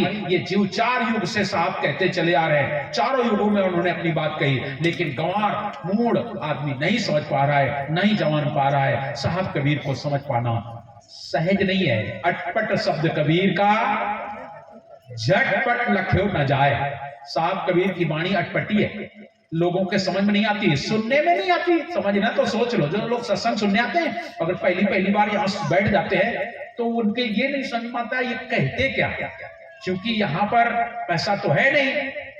वाणी है रोचक भयानक। 2 वाणी संसार में प्रचलित है। कौन कौन सी? रोचक, रोचक का मतलब कि आप भगवान कृष्ण के बारे में गाना गाते हो। रोचक क्या? श्याम चूड़ी बेचने आया, है ना? क्या कहते हो? गुदना गुदलाए ले गुड़िया, गोरी गुदना गुदवा लो। ये कृष्ण जी के भजन में गाया जाता है, गोरी गुदना गुदवा लो, या चूड़ी बेचने आया। तो वहां क्या है? रसिक, केवल रस भरी बातें, ये केवल मोहक बातें। भक्ति मुक्ति वहां नहीं, वहां भक्ति मुक्ति नहीं, केवल रोचकता है, प्रेम की बातें। चीर हरण कर लिया, वो माखन चोरी कर लिया, उनकी लीलाएं तो सुनाई जाती ना। माखन चोरी कर लिया, वो चीर हरण कर लिया, उन्होंने ऐसा कर लिया, वो ऐसा कर लिया, केवल वहां रोचक। और दूसरी भयानक, भयानक मारी दुर्योधन और पांचों पांडवों के बीच में युद्ध। जिस समय महाभारत की पहले लोग कहानी सुना दिया करते थे, जो वीर लोग होते थे उनकी भुजाएं भड़क उठती थी, है ना? महाभारत की जो वीर रस की गाथा गाने वाले लोग गाते थे तो वो एकदम भड़क उठते थे, खुद गाते गाते उनके जीवन में वो ओज आ जाता था। ये भयानक वाणी है। लेकिन साहब कबीर की वाणी रोचक भयानक से परे है। यहाँ ना रोचक ना भयानक, यहाँ यथार्थ है, यथार्थ। और यथार्थ वाणी ना रोचक होती है ना भयानक होती है, डरावनी भी नहीं होती है और लुभावनी भी नहीं होती है। यहाँ तो सीधा काम है, सीधा जो भी है सत्य है, यथार्थ है, सामने है, कह देना। साहब कबीर की वाणी केवल आत्म कल्याण की वाणी है, जीव कल्याण की वाणी है। यहाँ तुम्हें प्रलोभन नहीं दिया जाता है, या यहाँ डराया भी नहीं जाता है, वहां डराया भी जाता है। अगर तुमने ऐसा नहीं किया तो भगवान तुम्हारे ऊपर नाराज हो जाएंगे और ये तुम्हारा विनाश हो जाएगा। ऐसा बोलते हैं ना, तुम्हारा विनाश हो जाएगा। हमारे कबीरपंथ में ऐसा भी नहीं कहा जाता कि साहब नाराज हो जाएंगे तो तुम्हारा विनाश हो जाएगा। कभी कहा जाता क्या? हमारे कबीरपंथ में ये शिक्षा नहीं दी गई है। हमारे सदगुरु कबीर साहब इसीलिए महान सरल हैं, सहज हैं। कैसे हैं? आप लोग ध्यान दीजिए, संसार में जितने भी मत पंथ संप्रदाय हैं उनमें कहीं भी श्राप दिया गया है और श्राप लिया गया है। किसी को आप देखिए, या तो श्राप दिया गया है या श्राप लिया गया है। ये जितने भी महापुरुष हैं, साहब कबीर ने कभी किसी को श्राप दिए और ना श्राप लिए। श्राप देना और लेना कबीर पंथ में नहीं है। कबीर पंथ में सहज और साधारण बात है, यहां श्राप नहीं दिया जाता। यहां के संतों के ऊपर कितनी बड़ी बड़ी समस्याएं आई, क्या साहब ने श्राप दिया? शेख तकी और सिकंदर मिल करके साहब कबीर के ऊपर 52 कसमी और 50 कसमी हथियार से काटा गया, जंजीरों में बांधा गया, गंगा में डाल दिया गया, कुएं में डाल दिया गया, तीर से, तुपुक से, तलवार से, बर्छी से, भाले से मारा गया। मारा गया ना? शेर छोड़ा गया, चीता छोड़ा गया, हाथी छोड़ा गया, बिच्छी डाल दिए गए, सर्प डाल दिए गए। ये किया गया ना साहब के साथ। 50 बार 49 कसनी में मारपीट करता रहा और 49 कसनी के बाद कहता है शेख तकी, कबीर बहुत बड़े जादूगर हैं, अब की बार अगर पकड़ पाऊं तो इनके टुकड़े टुकड़े कर दूं और आग में जला दूं। साहब बोले, अरे क्यों तेरे मन में ये बात रह जाए, ये भी पूरी कर ले। देखिए वाह मेरे वारे सदगुरु, ये भी तू अपनी बात पूरी कर ले। और सदगुरु कबीर आके प्रकट हो गए और आज उस अधम जीव के लिए, उस पापी के लिए साहब कबीर अपने शरीर के टुकड़े टुकड़े करा रहे हैं ना, तब तो उसने देख में भरा। सोचो, शरीर के टुकड़े टुकड़े, शरीर के कहां टुकड़े होने वाले हैं, होने वाले क्या है, लेकिन उसके देखने में आ रहा है कि मैं टुकड़े टुकड़े कर रहा हूं। अपने हाथ से हथियार उठा के साहब कबीर के टुकड़े टुकड़े कर दिए और टुकड़े उठा करके और देग में भर दिया और भर के चूल्हे पर रख करके आग लगा दी। साहब बोले, महाअंधा है, समझाना चाहिए इसको। और टुकड़े टुकड़े करने के बाद जब जला रहा था, साहब वहां से निकले और जा करके सिकंदर के शाही तखत पर जाके बैठ गए।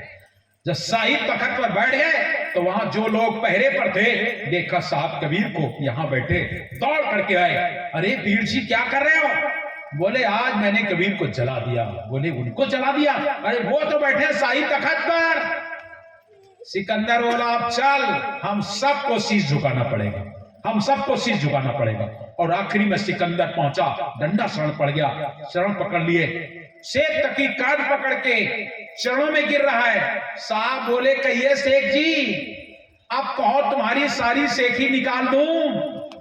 अब तो राजकोष, पुलिस, पलटन सब मेरे अधिकार में है। एक आवाज लगाऊंगा तू तो एक बार में चला जाएगा। तूने मेरे को तो 50 बार मरवाया, मैं केवल एक बार कह दूंगा फांसी तो हो जाएगी ना। मर जाएगा कि नहीं? हाँ मर जाएगा। तीर तलवार कुछ भी। तब उसने कहा तुम ही अलग अल्लाह हो, तुम ही गोश्त गुरपीर, तुम्हारा नाम तब्बीर है, तुम सब कुछ हो, तुम ही खुदा हो, तुम ही राम हो। शरणों में गिर गया। वहीं पर उसने धर्म कबूल किया। साहब के साथ धर्म कबूल का मतलब साहब के साथ, धर्म कबूल का मतलब हिंदू मुसलमान नहीं, साहब के चरण शरण हो गया। और बाद में 2 कसनी वो, एक से कमाल को जिंदा करवाया और एक से कमाली को जिंदा कराया। ये 52 कसनी। साहब की 50 कसनी लेने के बाद अगर तुम सबके साथ में 2-4 कसनी हो जाए तो कैसा लगेगा? तुम बताओ, तुम करोगे क्या? अगर तुम्हें कोई मारे, बार बार पीटे, घर से निकाले, घसीटे, 2-4 थप्पड़ मारे, फिर तुमको 2-1 दिन बाद फिर मिल जाए, फिर एक लठ मार दे, अच्छा बताओ तुम उस पर क्या करोगे? गाली दोगे कि नहीं? श्राप दोगे कि नहीं? हथियार उठाओगे कि नहीं? उठाओगे ना। संसार का यही स्वभाव है, यही स्वभाव है। लेकिन साहब कबीर क्या कहते हैं? साहब कबीर तुम्हें ऐसे माफ कर देते हैं जैसे माँ की गोद में एक छोटा सा बच्चा और प्यार प्यार में खेलते खाते माँ से बार बार कहता है मुझे दूध पिला दे, और वो दूध पिलाती है और फिर भी वो बदमाशी करता है और कभी कभी माँ के गाल में एक थप्पड़ मार देता है। मार देता है ना, मार देता है। और माँ क्या करती है? बड़े प्यार से उसे फिर से चुप बैठ, फिर वो गोद में सुलाती है। ऐसा नहीं करती है कि वो फिर से थप्पड़ मार दे। क्या माँ उस बालक के थप्पड़ मार देती है क्या? माँ कभी अपने बच्चे को थप्पड़ नहीं मारेगी। जबकि कर गई केस करे जो घाटा, बाल पकड़ के खींच लेता है, मार देता है। कर गई केस करे जो घाटा और ताऊ नहेत उतार रही माता। क्या माँ प्रेम करना बंद कर देती है? बाल पकड़ के खींचता है, थप्पड़ मार देता है, काट खाता है, सामान फैला देता है, तोड़ देता है, गालियां देता है। लेकिन बालक मलिन जो अधिक सतावे, हंस हंस माता कंठ लगावे। मार दिया थप्पड़, बड़े प्यार से कहती जरा सा है, कितनी तेज मार दिया, बहुत जोर लग गया, लेकिन ऐसा नहीं कि उसको वही हाथ मार दे। नहीं मारती है माँ, बस वही तो है हमारे साहब। कैसे मार देंगे? तुम तो बालक जैसे हो, हम सब उनके बालक हैं, हम सब उनके छोटे से अंश रूप में हैं। इसलिए हम जो गलतियां करते हैं सब मुस्कुरा रहे कि लोग 50 बार मरवाया, इसको अभी भी समझ नहीं आता। और चाहते तो साहब शराब दे सकते थे कि नहीं? साहब चाहते तो शराब दे सकते थे, चाहते कोई दंड दे सकते थे, अरे चुटकी बजाते उसका विनाश कर सकते थे। उनके सब कुछ है, उनके शब्द में, उनके पास सब कुछ है, चाहे तो सब कुछ। उन्होंने कहा ना, जिस समय निरंजन जी को दिया राज और ये गलती कर बैठा, तब साहब ने कहा 1 मिनट तक सबई मिटियो, चाहूं तो सबको मिटा दो। साहब को सामर्थ्य, एक को तो छोड़ दो, 1 मिनट तक सबई मिटी है। अगर मैं एक को चाहूं तो एक को मिटा दूं और सब चाहूं तो सब। क्योंकि खेल तो उनका बनाया हुआ है। आप लोग खेल खेलते रहे हो, आजकल के तो बच्चे नहीं खेलते हैं, लेकिन आप लोग मिट्टी में खेल खेले होंगे, मिट्टी में घर बनाया होगा, है ना? खेले हो, बनाया है, बिगड़ गया, फिर बिगाड़ दिया, फिर बना लेंगे। ये तो बच्चों का खेल है, फिर बनाते हैं, फिर खेलते रहते हैं। अरे हम लोग ये खेल तो जाने कब से खेलते चले आ रहे हैं, यही खेल तो। इसीलिए तो साहब कबीर कहते हैं देवता पीतर भैया भवानी ये मारक 84 चलन की। छोड़ दो, अगर कोई घर बिगाड़ दे तो बुरा लगता है ना, बुरा लगता है। लेकिन वो जो बिगाड़ने वाला उसे मालूम है ये झूठा बना रहा है, खेल रहा है। लेकिन हमारा तुम्हारा तो खेल है, हम लोग तो खेल रहे हैं। ऐसे ही संसार में हम आप सब खेल रहे हैं, हमारा आपका खेल है, हम लोग खेल समझते हैं। और साहब कहते हैं खेल बंद कर, अब असली घर चल, अपने घर चल। ये लोग तुम्हारा नहीं है, साहब हमारे वो है, तुम्हारे अवगुणों पर ध्यान नहीं देते हैं। आज 52 कसनी लेने के बाद भी साहब कबीर ने कभी उनके ऊपर बुरी नजर नहीं डाली, बुरी दृष्टि नहीं डाली। अरे ये वही आदमी है जिसने मुझे गंगा में डलवा दिया था। साहब ने कभी सोचा? क्यों भाई, सोचा होता तो क्या उसे शिष्य बनाते? वो नहीं सोचा कि तीर से मरवाया, तलवार से मरवाया, बरसी से बनवाया। रहीमदास जी का एक साखी है, रहीमन धागा प्रेम का मत टोरो चटकाए, और टूटे से फिर ना जुड़े, जुड़े तो गांठ पड़ जाए। ये संसार है, ये संसार है, संसार का नियम है कि प्रेम अगर है और अगर टूट गया किसी कारणवश तो गांठ पड़ जाएगी, गांठ पड़ जाएगी। आप जीवन भर अपनी बात नहीं भूलोगे। तुम्हारे साथ अगर कोई कुछ कर दे आप भूल नहीं सकते हो। भूलोगे? नहीं भूलोगे। कितना भी प्रेम हो जाए दोबारा, लेकिन आप भूल नहीं सकते हो। कौन भूल सकता है? ये साहब कबीर की साखी। सोना सज्जन साध जन टूट जुरे 100 बार।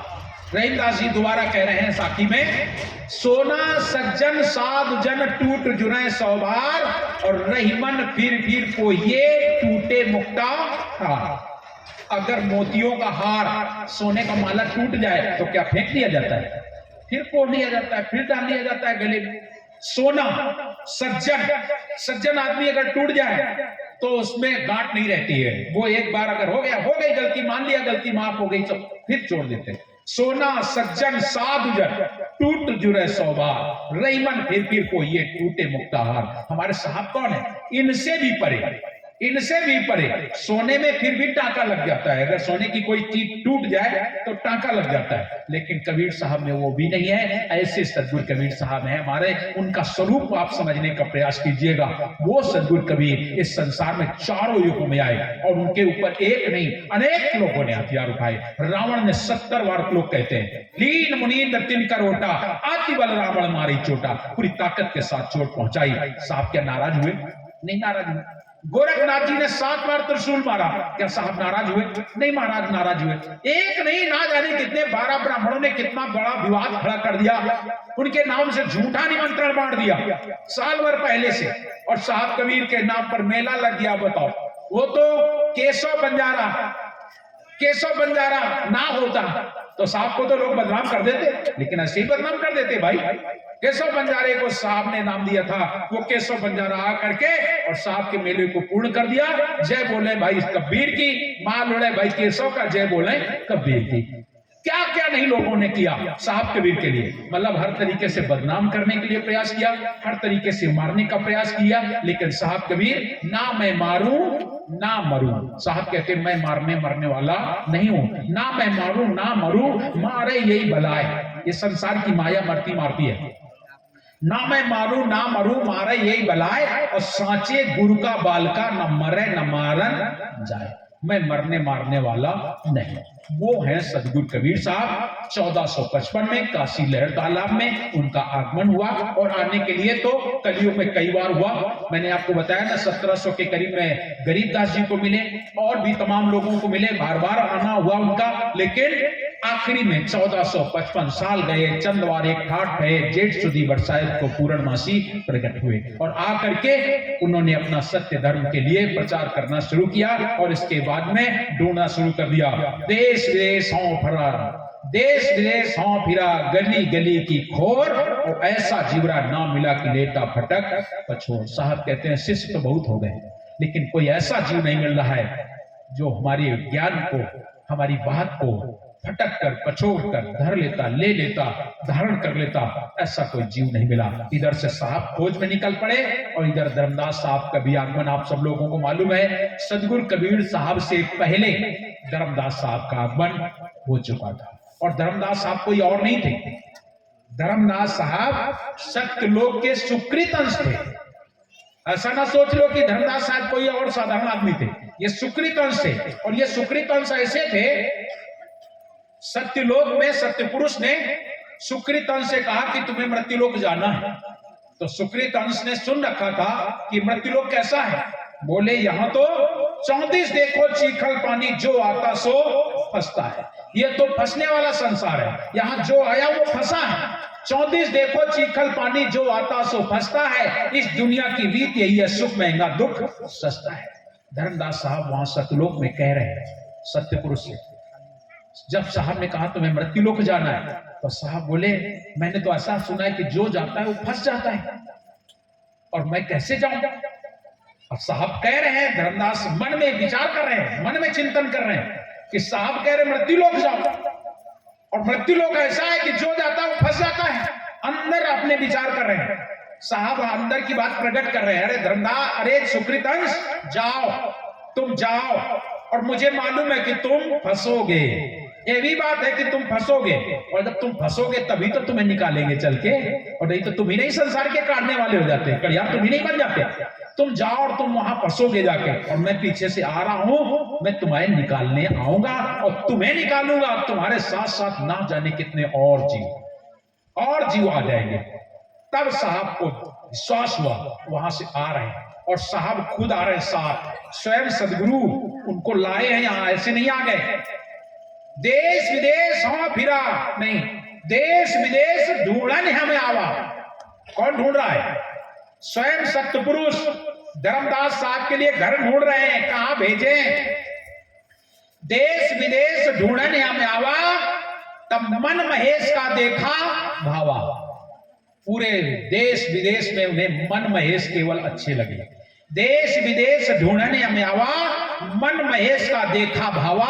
यहां दिल है लगन हमारा, यहां मेरा दिल कहता है और मेरी लगन भी कहती है। यहां दिल है लगन हमारा और यहां बैठ के करो पसारा, यहां बैठ के मैं अपना प्रसार करूं। लेकिन फिर साहब कहते हैं ये तो अच्छे हैं, इनकी धर्मपत्नी भी पता नहीं कैसी हो।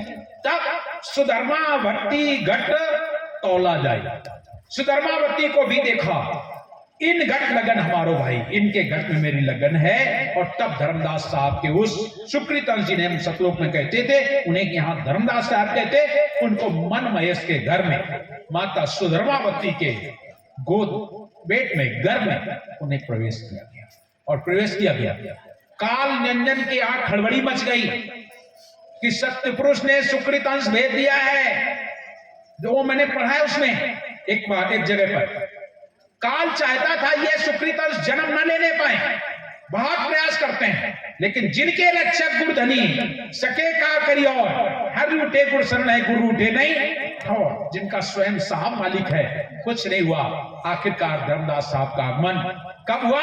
1552 दिशा कार्तिक शुक्ल पक्ष दिन तीसा, 1552 जानी जन्म धरे धर्मिन तब आनी। 1452 में कार्तिक पूर्णिमा के दिन, 1452 दिशा कार्तिक शुक्ल पक्ष दिन तीसा, 1452 जानी जन्म धरे धर्मिन तब आनी। 1452 में कार्तिक पूर्णिमा के दिन मन महेश के गृह में एक पुत्र का जन्म हुआ, जिनका नाम वेद नीति से जुड़ावन रखा गया। उनका नाम जुड़ावन रखा गया और जुड़ावन के बाद वो बड़े हुए जुड़ावन के नाम से, उनका विवाह भी हुआ। जुड़ावन साहब का विवाह पत्रहट नाम के गांव में सुलक्षणावती नाम की एक सुकन्या के साथ उनका विवाह हो गया। विवाह हो गया, संसार में फंस गए कि नहीं? बेटा पैदा हो गया, बेटी पैदा हो गई, बेटा बेटी में फंस गए, पैसे की कोई कमी नहीं थी, इधर धन में फंसे, संसार में फंसे, साथ साथ धर्म में भी फंस गए। रूपदास जी महाराज उनके कुल गुरु हुआ करते थे और रूपदास गुरु से नाम भी ले लिया, और नाम लेने के बाद शालिक राम जी की पूजा करने लगे। साहब कबीर क्या कहते हैं? अनेक बंधन से बांधिया एक बेचारा जीव, एक बंधन नहीं है, अनेक बंधन से बांधिया एक बेचारा जीव, और अपने बल छूटे नहीं तुम्हें छुड़ाओ पीऊ। कुछ लोग इस साखी को ऐसा कहते हैं, अनेक बंधन से बांधिया एक बेचारा जीव, की बल छूटे आपने की छुड़ावे पी। क्यों भाई, तुम्हारे में बल है क्या? मेरे में तो नहीं भाई, मैं तो साफ बता रहा हूं, साहब की महिमा होगी तो मैं जाऊंगा, और साहब की महिमा नहीं है, नहीं जा सकता। मेरे में कहां बल? अगर मेरे में बल होता तो जाने कब निकल गया होता।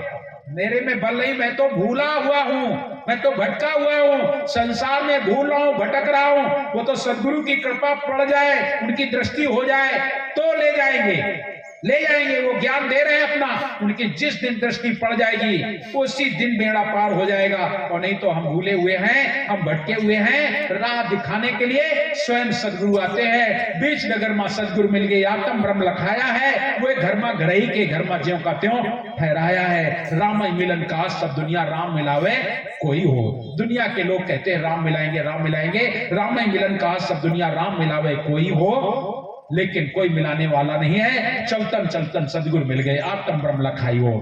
बीच रास्ते में चलतन चलतन सदगुरु मिल गए, आत्म ब्रह्म लखाई हो, वे घर में घरई के घर में ज्यों का त्यों ठहराई हो। राम मिलन कहा दुनिया राम मिलन कहा सब दुनिया राम मिलावे, कोई हो कोई बिरला होता है, साहब की कृपा होगी तब। तो आज धर्मदास साहब भटक गए। देख रहे साहब, देखिए सुकृत अंश मैंने भेजा है और ये भी भटक गया। तुम सब लोग कौन हो? कभी सोचा तुम लोग कौन? अरे हम भी तो वही हैं, हम भी तो साहब के अंश हैं, हम भी तो सतपुरुष के अंश हैं। ईश्वर जीव अविनाशी सास कहते हैं, और साहब क्या कहते हैं? घट घट में वो रमाई नहीं अंतर, तुम मत जानो उसका अंतर। जब घट घट में रमाए वही, कोई और है नहीं। तो हम लोग हैं कौन? वंश हेत हंसन के कारण रामानंद समझाए हो। किस लिए ऐसा है? वंश हेत हंसन के कारण। वंश का मतलब हमारे वंश गुरु, और हंसन के कारण, हंस कौन? आप सब। वंश हेत हंसन के कारण रामानंद समझाए, अब हम अवगत से चले आए, काहू भेद मरम नहीं पाए। वो आप कौन है? ईश्वर अंश है, साहब के अंश है, सतपुरुष के अंश है। हम लोग भूल गए, और इधर धर्मदास साहब भी सुकृत अंश के रूप में आके भुला दिया गया, उनको भी भूल पड़ गए। शालिग्राम जी की पूजा करने लगे, और जब शालिग्राम जी की पूजा करने लगे तब साहब बोले अब ये पूर्ण रूप से फंस गए। मतलब समाज में नाम भी हो गया है कि जोड़ावन साहब आ गए हैं मन महेश के घर, बहुत बड़े विद्वान हैं, बहुत बड़े पुजारी हैं, बहुत बड़े पैसे वाले हैं। सारी ये बंधन है सब जो मैं बोल रहा हूं, ये बंधन है। अरे भाई, अरे उत्तम कुल है भैया उनका, कसौदन वैश्य परिवार में जन्मे हैं, कोई छोटे मोटे पद में तो है नहीं। कसौदन वैश्य परिवार, फिर बहुत बड़े राजा हैं, पैसा बहुत है, और पैसे वाले के घर भक्त पैदा हो जाए, बहुत बड़ी भक्ति करते हैं। गुरु जी भी रूपदास जी महाराज हैं। और इतना ही नहीं, 68 तीरथ में फिर आयो दरस हेत बहु बार, एक बार नहीं 68 तीरथ में फिर आयो दरस भेद बहु बारा। और भाई न भेंट नाथ सपने में असका भाग हमारा, और ढूंढ ढूंढ में हारा सदगुरु मिला न दरस तुम्हारा। सोचो धर्मदास साहब 68 तीरथ घूम रहे हैं। कौन है? सत्यलोक के अंश हैं, सुकृत अंश हैं, और वो भी आकर के 68 तीरथ में घूम रहे हैं। अगर संसार भटक गया तो कौन बड़ी बात? स्वयं साहब आकर के उनको भटका दिया गया। काल ने ऐसा काल ने जाल फैलाया, भटक रहे हैं, ढूंढ रहे हैं। 68 तीरथ में घूम गया, एक बार नहीं, दो बार नहीं, 68 तीरथ में फिर आया दरस ये तो बहु बार, अनेक। साहब बोले अब ये पूर्ण रूप से अब ये फंस चुके हैं, अब इनको लगता है मैं निकल जाऊं, छटपटा रहे हैं, क्योंकि कोई दिखता नहीं। कौन निकालेगा? दिखने वाला तो होना चाहिए, कोई निकालने वाला तो हो चाहिए। जिसको देखा सब दुखी है, सब फंसने वाले हैं, सब रोगिया, सब जग रोगिया, सदगुरु वैद्य ना जाना। सब तो रोगी बैठे, कहूं तो किससे कहूं। तब धर्मदास साहब ढूंढते ढूंढते पहुंच रहे मथुरापुरी। इधर साहब कबीर बोले टाइम फिर ज्यादा नहीं बचेगा, चलो इनको निकालना चाहिए। सदगुरु कबीर भी उधर, और धर्मदास साहब की और सदगुरु कबीर साहब की मुलाकात कहां हो गई? मथुरापुरी में। कब? 1519 में मुलाकात हुई, लेकिन वो मुलाकात थोड़ी देर के लिए हुई, और थोड़ी देर में ही उन्होंने झकझोर दिया। जानकारी हो गई, ज्ञान हो गया, सब कुछ हो गया, लेकिन फिर भी धर्मदास साहब भटक गए। समझ रहे हैं मेरी बात? मिल के बिछोड़ मत जाओ, भजन गाते हो ना चला वापस में, मिल के बिछोड़ मत जाओ। साहब मिल के बिछुड़ गए, और जब मिल के कोई बिछुड़ जाता है तो दुख ज्यादा होता है ना। मिल के बिछुड़ने में और तकलीफ होती है। आज धर्मदास साहब मिल गए और सदगुरु कबीर फिर से बिछुड़ गए। इतना प्रेम जागा कि आज ढूंढते ढूंढते लेट गए और कहने लगे, जो नहीं दरस दिहो तुम्हें आजू, तजो प्राण हम तुम्हारे काजू। अगर आज तुम दर्शन नहीं दोगे तो तुम्हारे कारण चाहे प्राण चले जाए तो चले जाए। और अन्न जल उन्होंने ग्रहण नहीं किया। कोई लोग कहते हैं 7 दिन नहीं ग्रहण किया, पर 7 दिन क्या, चाहे जितने दिन हो जाए, नहीं खाएंगे तो नहीं खाएंगे। प्रेम जब जाग जाता तो ऐसा ही होता है। आज धर्मदास साहब लेटे हैं, कोई कहता है पागल है, कुछ लोग कहते हैं पागल आदमी पड़ा है, कोई कहता है पागल है, कोई कहता है दीवाना, कुछ लोग दीवाना कहते हैं, ये दीवाना है। कोई कहता है पागल है, कोई कहता है दीवाना। अरे हमने इस दीवानगी में ही यार का दीदार पाया है, किसी ने आज तक इस दर्द का भी पार पाया है। कलेजे का कसक कर कौन कर उपजार पाया है। कौन क्या कहता है। धर्मदास साहब के पास लोग आए और आके कहने लगे, तुम लगता है यहाँ स्वास्थ्य तुम्हारा अच्छा नहीं, उठो उठो, साहब से कहते हैं, साहब कहते हैं मेरा स्वास्थ्य अच्छा नहीं, ऐसा नहीं कि मेरा स्वास्थ्य खराब, मेरा स्वास्थ्य नहीं खराब, तेरी आप क्यों लेते हो, लो पानी पियो। पानी पीते, पानी कहते नहीं पीऊंगा। एक भजन में कहते हो आप लोग, धर्मदास साहब से जब लोगों ने पूछा तुम यहाँ क्यों लेटे हो, लो पानी पी लो, उठो चलो क्या बात है, खाना खा लो। तब धर्मदास साहब क्या कहते, कौन मिलावे जोगिया, जोगिया बिन, हाँ जोगिया बिन अब रहो नहीं जाए हो, कौन मिलावे जोगिया। हमको तो साहब से प्रेम हो गया है ना, कोई उस जोगी से मिला दे मुझे, और कुछ नहीं चाहिए। जिस दिन आपके जीवन में विरह जागता है, प्रेम जब जागता है तब विरह होता है, प्रेम जागेगा तब विरह होगा। जब तक प्रेम नहीं जागेगा तब तक विरह हो नहीं सकता है। आज धर्मदास साहब को सदगुरु कबीर से प्रेम हो गया है, प्रेम हो गया है, इसलिए विरह की वेदना में पड़े हैं, विरह की वेदना में, आज विरह की वेदना में रो रहे हैं। और क्या कह रहे हैं, कौन मिलावे जोगिया, जोगिया बिन, हाँ जोगिया बिन अब रहो नहीं जाए हो, कौन मिलावे जोगिया। पिए कारण पियरी भयूं, लोग कहते तुम रोगी हो, साहब कहते नहीं, पिए कारण पियरी भयूं, संतो लोग कहाँ है तन रोग। दुनिया वाले कह रहे हैं तुम्हें रोग लग गया है। क्यों भाई, साहब को रोग लगा है क्या, कोई बीमारी है? कोई बीमारी नहीं है, हाँ एक रोग लग गया है। क्या रोग? प्रेम रोग। और जिसके जीवन में प्रेम रोग हो जाए, खाना अच्छा लगता है, पीना अच्छा लगता है, शरीर दुबला हो जाता है, रोगी जैसा दिखाई पड़ने लगता है, क्योंकि उसके जीवन में प्रेम रोग है। और प्रेम रोग की दवा कहीं नहीं होती है, होती क्या? अरे टीबी है, कैंसर है, बुखार है, जुकाम है, इसकी तो दवा मिल जाएगी, लेकिन प्रेम रोग की कहीं दवा है क्या? प्रेम रोग की कहीं दवा नहीं है। प्रेम रोग की बस एक ही दवा है, प्रेम रोग की दवा है प्रेमी। प्रेमी मिल गया, रोग खत्म। जब तक प्रेमी नहीं मिलेगा, रोग बराबर बना रहेगा। फिल्म में भी एक गाना गाया जाता है ना, जाओ जाओ जाओ किसी वैद्य को बुलाओ, मैं हूं प्रेम रोगी, मेरी दवा तो कराओ, जाओ जाओ जाओ किसी वैद्य को बुलाओ। कौन वैद्य मिलेगा? कौन वैद्य मिलेगा? सब जब रोगी है, वैद्य कहां है? जब वैद्य को तुमने जाना नहीं, दुनिया के लोग क्या समझेंगे? बस वही बात कोई पागल कोई दीवाना कहता है। धर्मदास साहब के जीवन भी वही है। आज उनके जीवन में प्रेम रोग है, प्रेम का रोग लगा है, इसलिए साहब कहते हैं पिए कारण पियरी भयूं, संतो लोग कहाँ है तन रोग। दुनिया वाले कहते हैं रोग लग गया। पिए कारण पियरी भयूं, संतो लोग कहाँ है तन रोग। और जब तब संयम मैं करूं, संतो पिया मिलन के योगे हो, कौन मिलावे जोगिया, जोगिया बिन, हाँ जोगिया बिन अब रहो नहीं जाए हो, कौन मिलावे जोगिया। उसके पहले एक और चौपाई कही गई है, हाँ हिरनी पिय पारधी, मैं हिरनी के समान हूं, पिया मेरा पारधी। हाँ हिरनी पिय पारधी, संत मारे सब के बान, और जाई लगे सोई जानी है। जिसको लगेगा वही जानेगा, जाके पैर न फटी बीमाई सो का जाने पीर पर आई।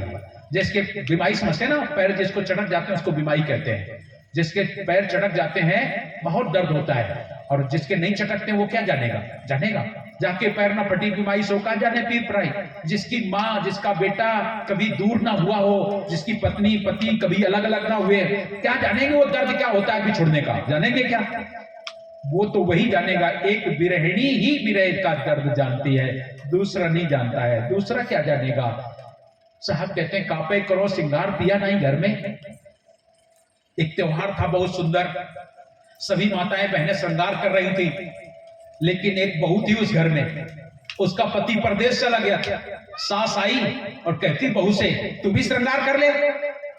तो वो कहती क्या श्रृंगार कर ले? किसको दिखाऊं? मेरा श्रृंगार देखेगा कौन? श्रृंगार किसके नाम से करूं? पिया नहीं घर में, कापे करो श्रृंगार। अगर मैं श्रृंगार कर भी लूंगी तो दुनिया के लोग मुझे बदनाम कर देंगे, दुनिया के लोग मुझे बदनाम कर देंगे, इसलिए मुझे श्रृंगार की कोई आवश्यकता नहीं है। पिया अगर घर में है तब श्रृंगार अच्छा लगता है, और अगर पिया नहीं है तो श्रृंगार भी अच्छा नहीं लगता है। क्यों भाई, लगता है क्या? नहीं लगता है। जिस पत्नी का पति साल 2 साल बाहर रह रहा है और पत्नी 16 श्रृंगार 32 अलंकार से रहती है, लोग क्या कहेंगे? उंगली उठाएंगे, ये ठीक नहीं है। देखो वो बाहर कमा रहा है इतना मेहनत से और ये हाँ ऐसा आराम से जी रही है, लोग उंगली उठाना शुरू कर देते हैं। पिया नहीं घर में, कापे करो श्रृंगार, जब पिया है नहीं। हमें तो पिया चाहिए, पिया कोई और नहीं चाहिए। और पिया मिल जाए फिर कोई और हो चाहे ना। क्यों भाई, पिया हो, बढ़िया कोई त्योहार हो, पति घर में हो, श्रृंगार करेंगे कि नहीं?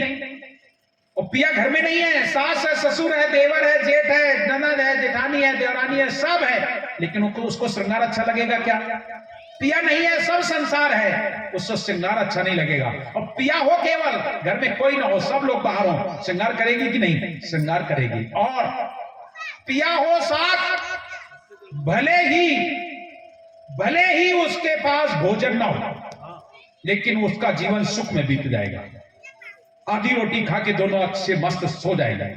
पिया घर में केवल हो, और जिसके पास पिया ना हो और घर में सब कुछ भरा पड़ा हो और बढ़िया त्योहार आ गया है, सब बढ़िया बढ़िया मिठाइयां बनाई जा रही, बढ़िया बढ़िया पकवान बनाए जा रहे, खाने के लिए अच्छा अच्छा सब बनाया जा रहा है, सारे लोग खा रहे हैं, लेकिन वो पत्नी को अच्छा लग रहा है क्या?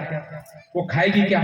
वो बार बार यही कहेगी, आज अगर वो होते तो अच्छा होता, वो होते तो ऐसा करती, वो होते तो ऐसा करते। शिकायतें भी मन में कर रही है, आ जाएंगे तो ऐसा कहूंगा, ऐसा करूंगा। साहब ने भी किया है ना, अब की जो साहेब मिले तो सब दुख आंखों रोए। अब की अगर साहब मिल जाए तो सारा दुख उनसे बता दूं कि अब हमसे कभी दूर मत होना, तुम्हारे जाने से बड़ा दुख मिलता है।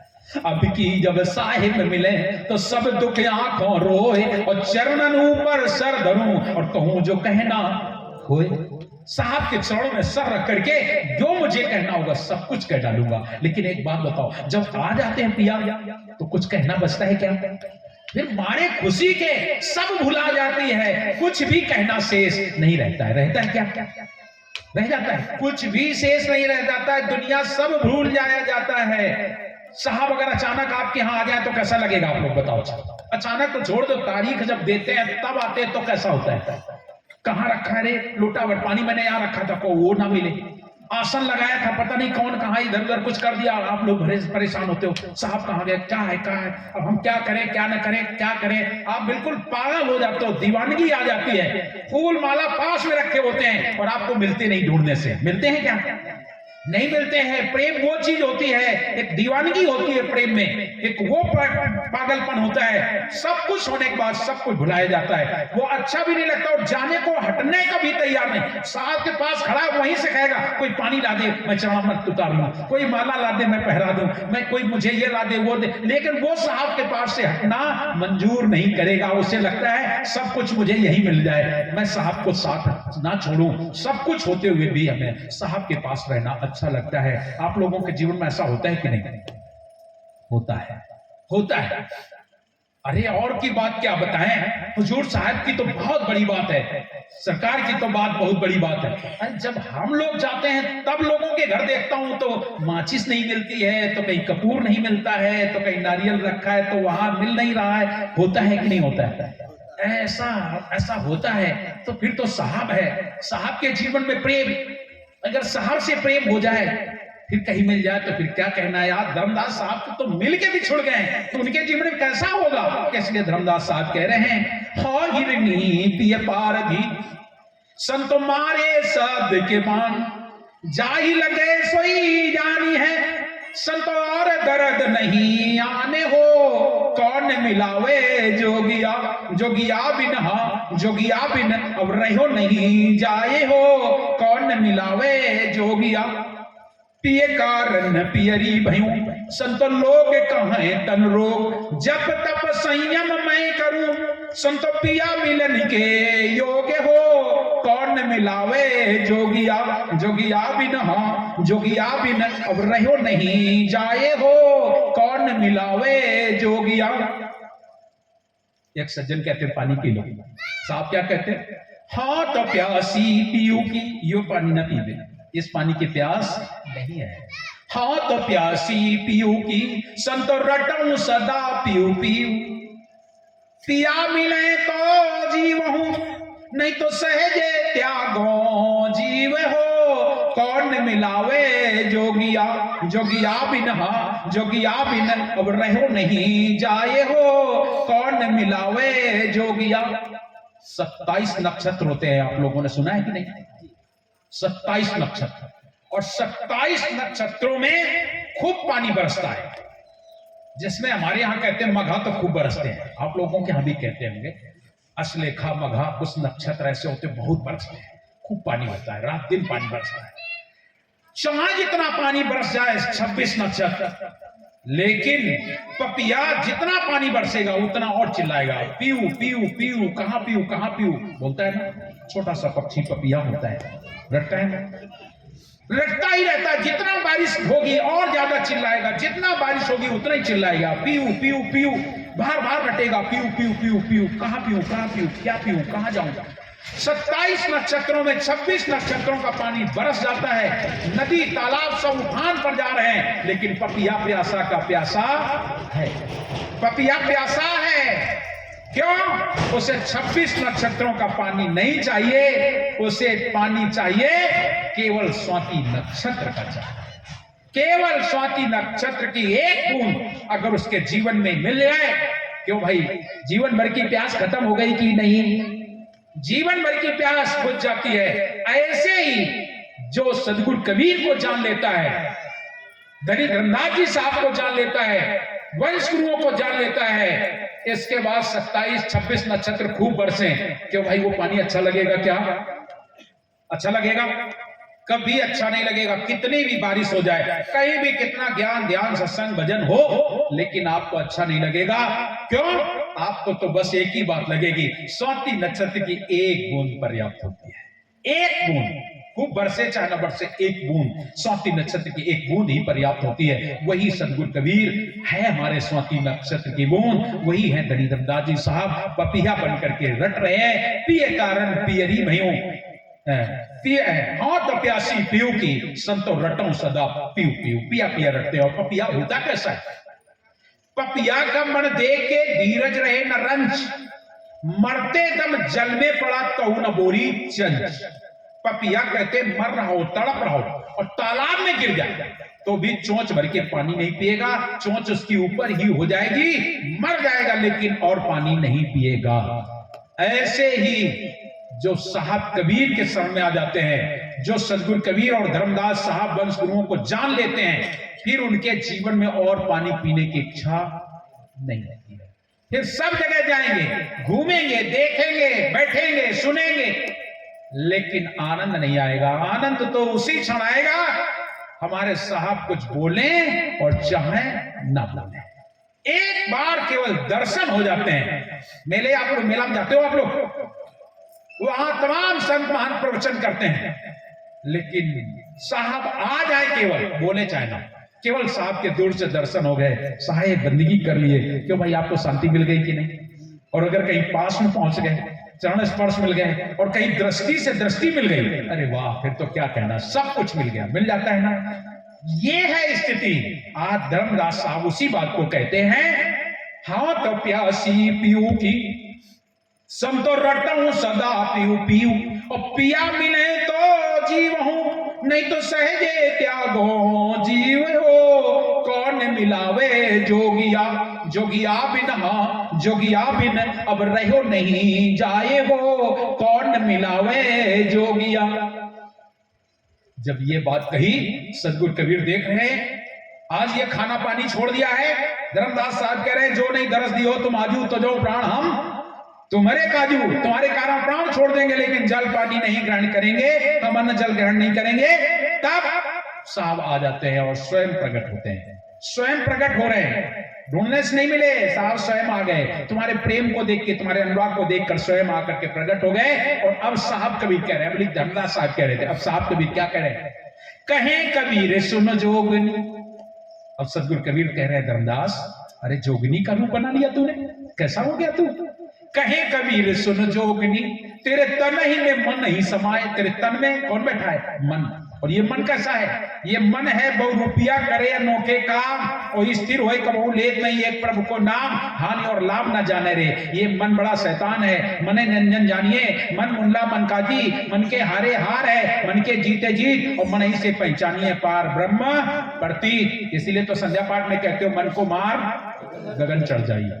ये मन है, मन बड़ा शैतान है। साहब कबीर कह रहे हैं ये मन तेरे पास में बैठा है, ये मन है।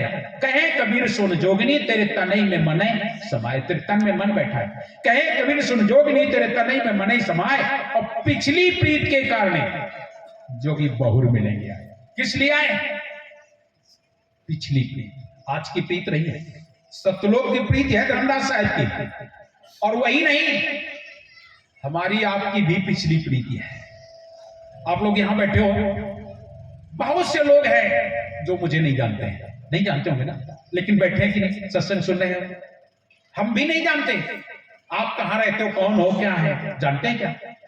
लेकिन हमारा आपका पिछला संबंध है, ना जाने कितने जन्मों का संबंध है, जिस कारण आप मुझे यहां बुला लाए। आप हमारी आपकी प्रीति है, इसलिए हमारी बातें आपको अच्छी लगती हैं। जब हम वही ज्ञान साहब का सुना रहे हैं, आपको अच्छा लगता है। क्यों अच्छा लगता है? क्योंकि आज की प्रीति नहीं है। आज हम रहते हैं कानपुर में, उत्तर प्रदेश में, आप रहते हो छत्तीसगढ़ में, यहां, लेकिन हमारी आपकी प्रीति है, वो प्रीति लेकर के आई है। और ये प्रीति बड़ी विचित्र होती है, ये दुनिया के किसी कोने में आप रहोगे, प्रीति वहां लेकर के जाती है। आपका बेटा मिला है, आपकी बेटी मिली है, पड़ोसी मिला है, ये प्रीति है, ये पिछली प्रीति है, आज नहीं। और जो आपने उसके साथ व्यवहार किया है, वही व्यवहार वो आपके साथ करेगा, वही करेगा।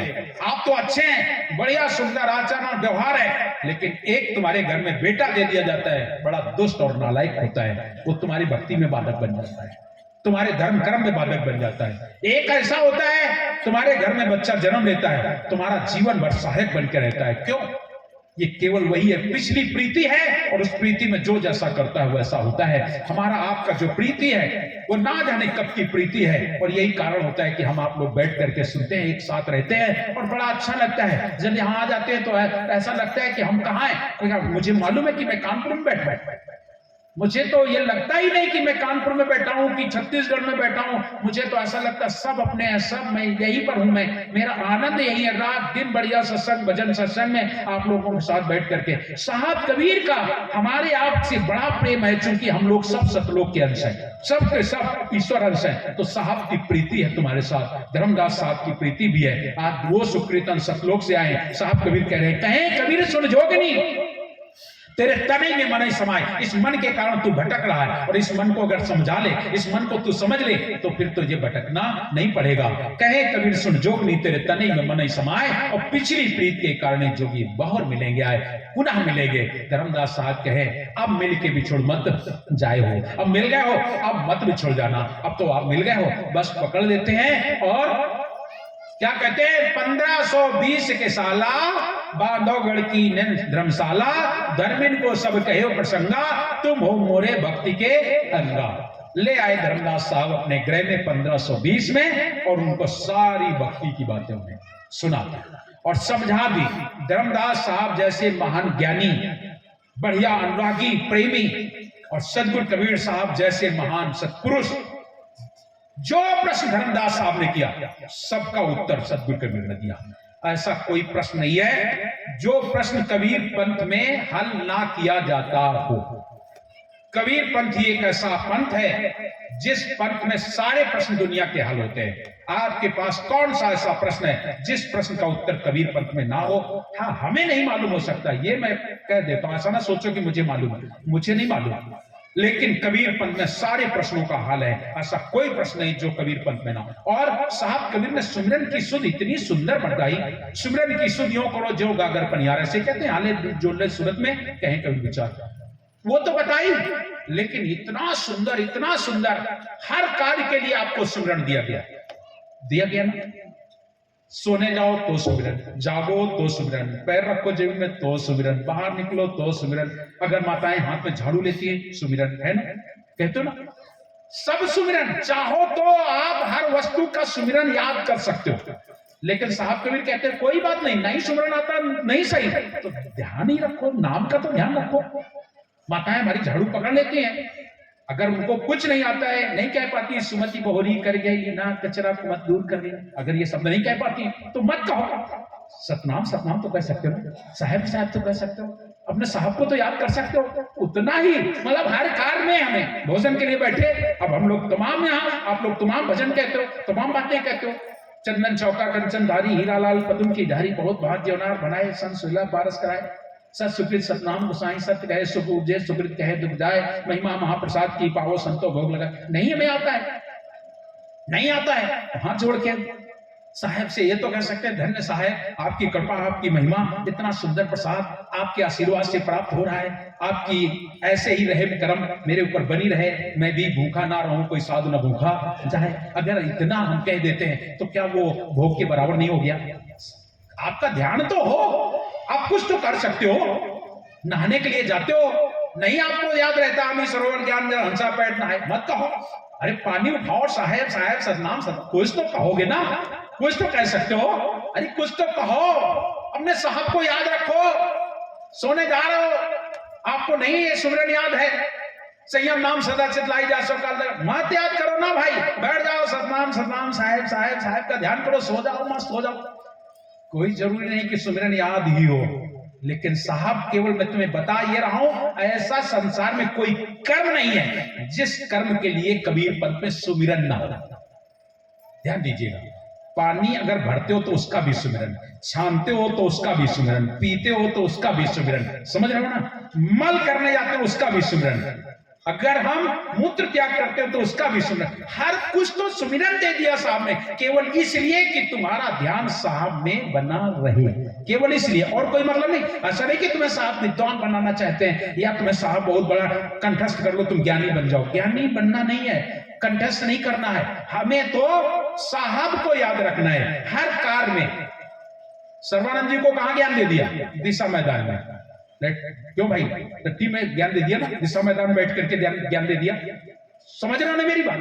आप अपने साहब को कहां आप हो इसका कोई मतलब नहीं, कैसी दशा में आप हो इसका कोई लेना देना नहीं, आपकी दिशा केवल साहब की तरफ होनी चाहिए, आपका ध्यान साहब की तरफ होना चाहिए। वो सदगुरु कबीर साहब आज धर्मदास साहब के बैठ करके और कह रहे हैं, धर्मदास तुम हो मोरे भक्ति के अंगा, धर्मिन को सब कहो प्रसंगा, सारे प्रसंग कह दिए और कह दिया तुम हो मेरे भक्ति के अंगा, तुम मेरे भक्ति के अंग हो, तुम चलो, और आगे ले आए और फिर कह दिया धर्मदास तुम पंथ के राजा और तुम्हारे हाथ जीवन का काजा, तुम्हारे यहाँ जीवों के काज होगा।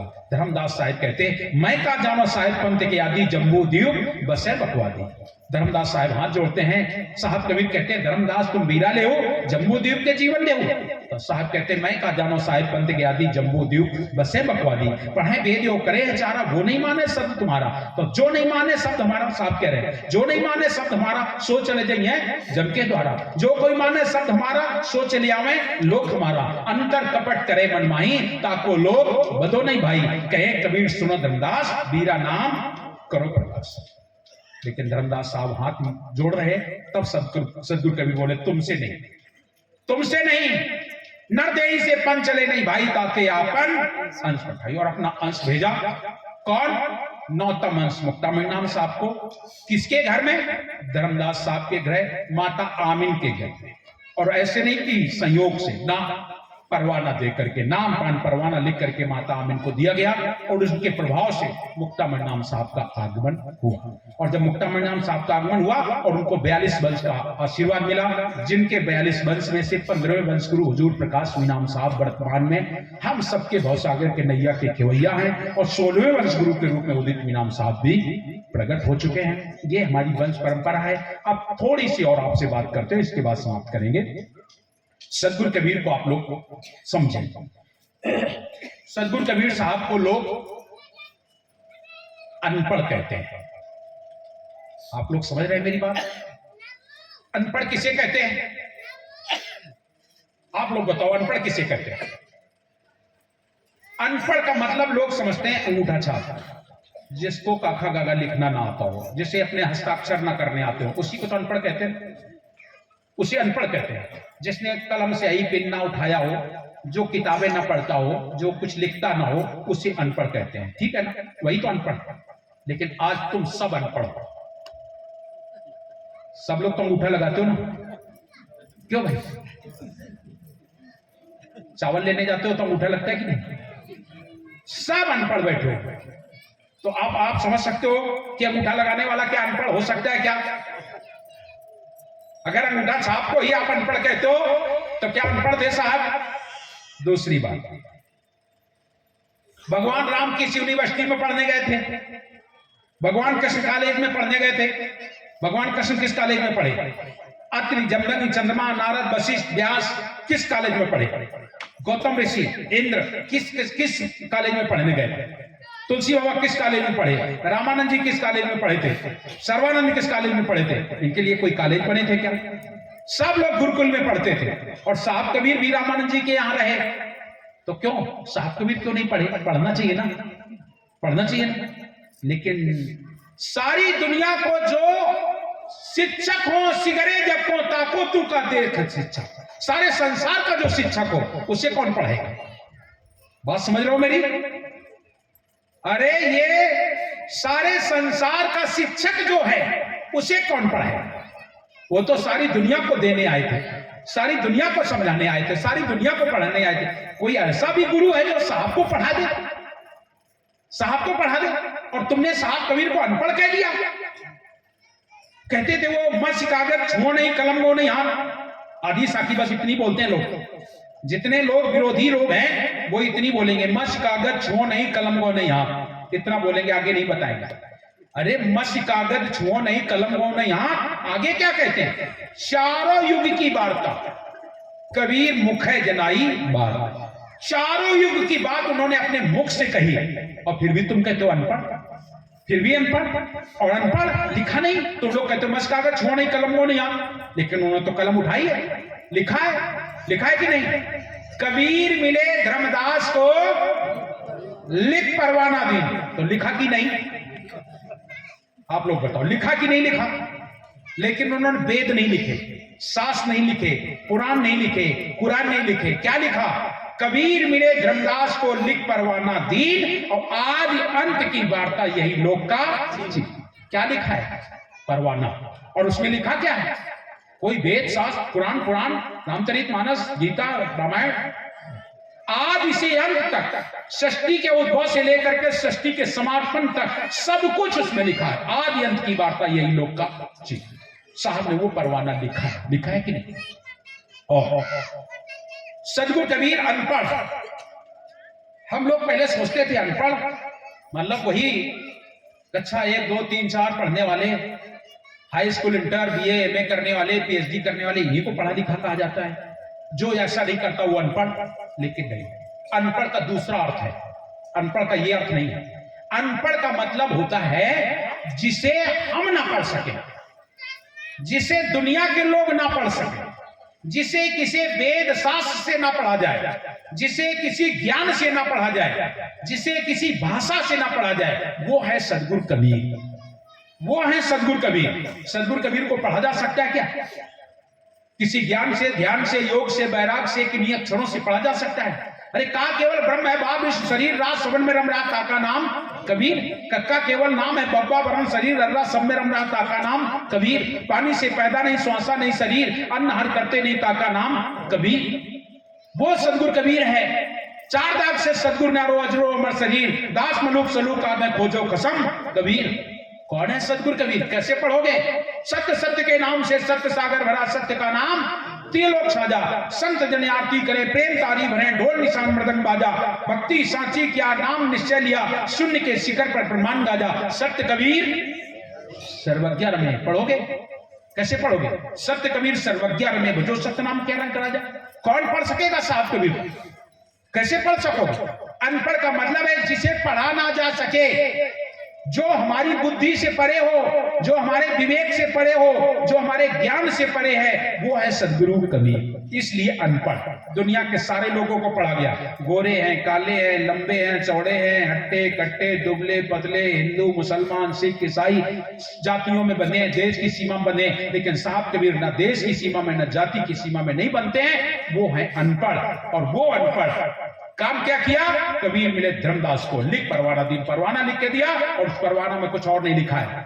कबीर मिले धर्मदास को, लिख परवाना दीन, आदि अंत की वार्ता यही लोक का चिन्ह। वो लेख का चिन्ह है। इसलिए साहब कबीर ने कोई अपने हाथ से ग्रंथ नहीं लिखे। वो लिखने नहीं आए थे, ना लिखने आए थे, ना पढ़ने। उन्होंने दुनिया के ग्रंथ पढ़े भी नहीं। ऐसा नहीं कि उन्होंने रामायण गीता का ज्ञान कर लिया, कोई वेद शास्त्र भागवत गीता नहीं पढ़ी और ना उन्होंने कुछ लिखा। उन्होंने लिखा तो केवल परवाना लिखा और कुछ नहीं। और वो जब आए तो इस संसार में मुक्तामण नाम साहब को दिया परवाना। और चूड़ामणि तुम बैठो आई, और चूड़ामणि तुम बैठो आई, दृढ़ता हुए करो गुरुआई। अब मैं तुम्हें देता हूं, ये संभालो तुम। और उनको दे दिया और उनको भी वही दिया परवाना। अब मैं आपसे फिर थोड़ी सी बात पूछते हैं। मुक्तामण नाम साहब का कोई ग्रंथ है तुम्हारे यहां? मुक्तामण नाम साहब ने कोई ग्रंथ लिखा अपने हाथ से?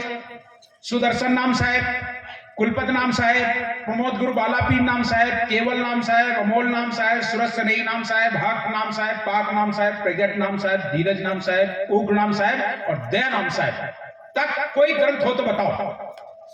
क्योंकि ये लिखने नहीं आए, इनका एक ही काम था, परवाना लिखना। हुजूर गंधमुनि नाम साहब का आया समय, गंधमुनि गुण गौरव गाथा गाए कौन सारे। क्यों?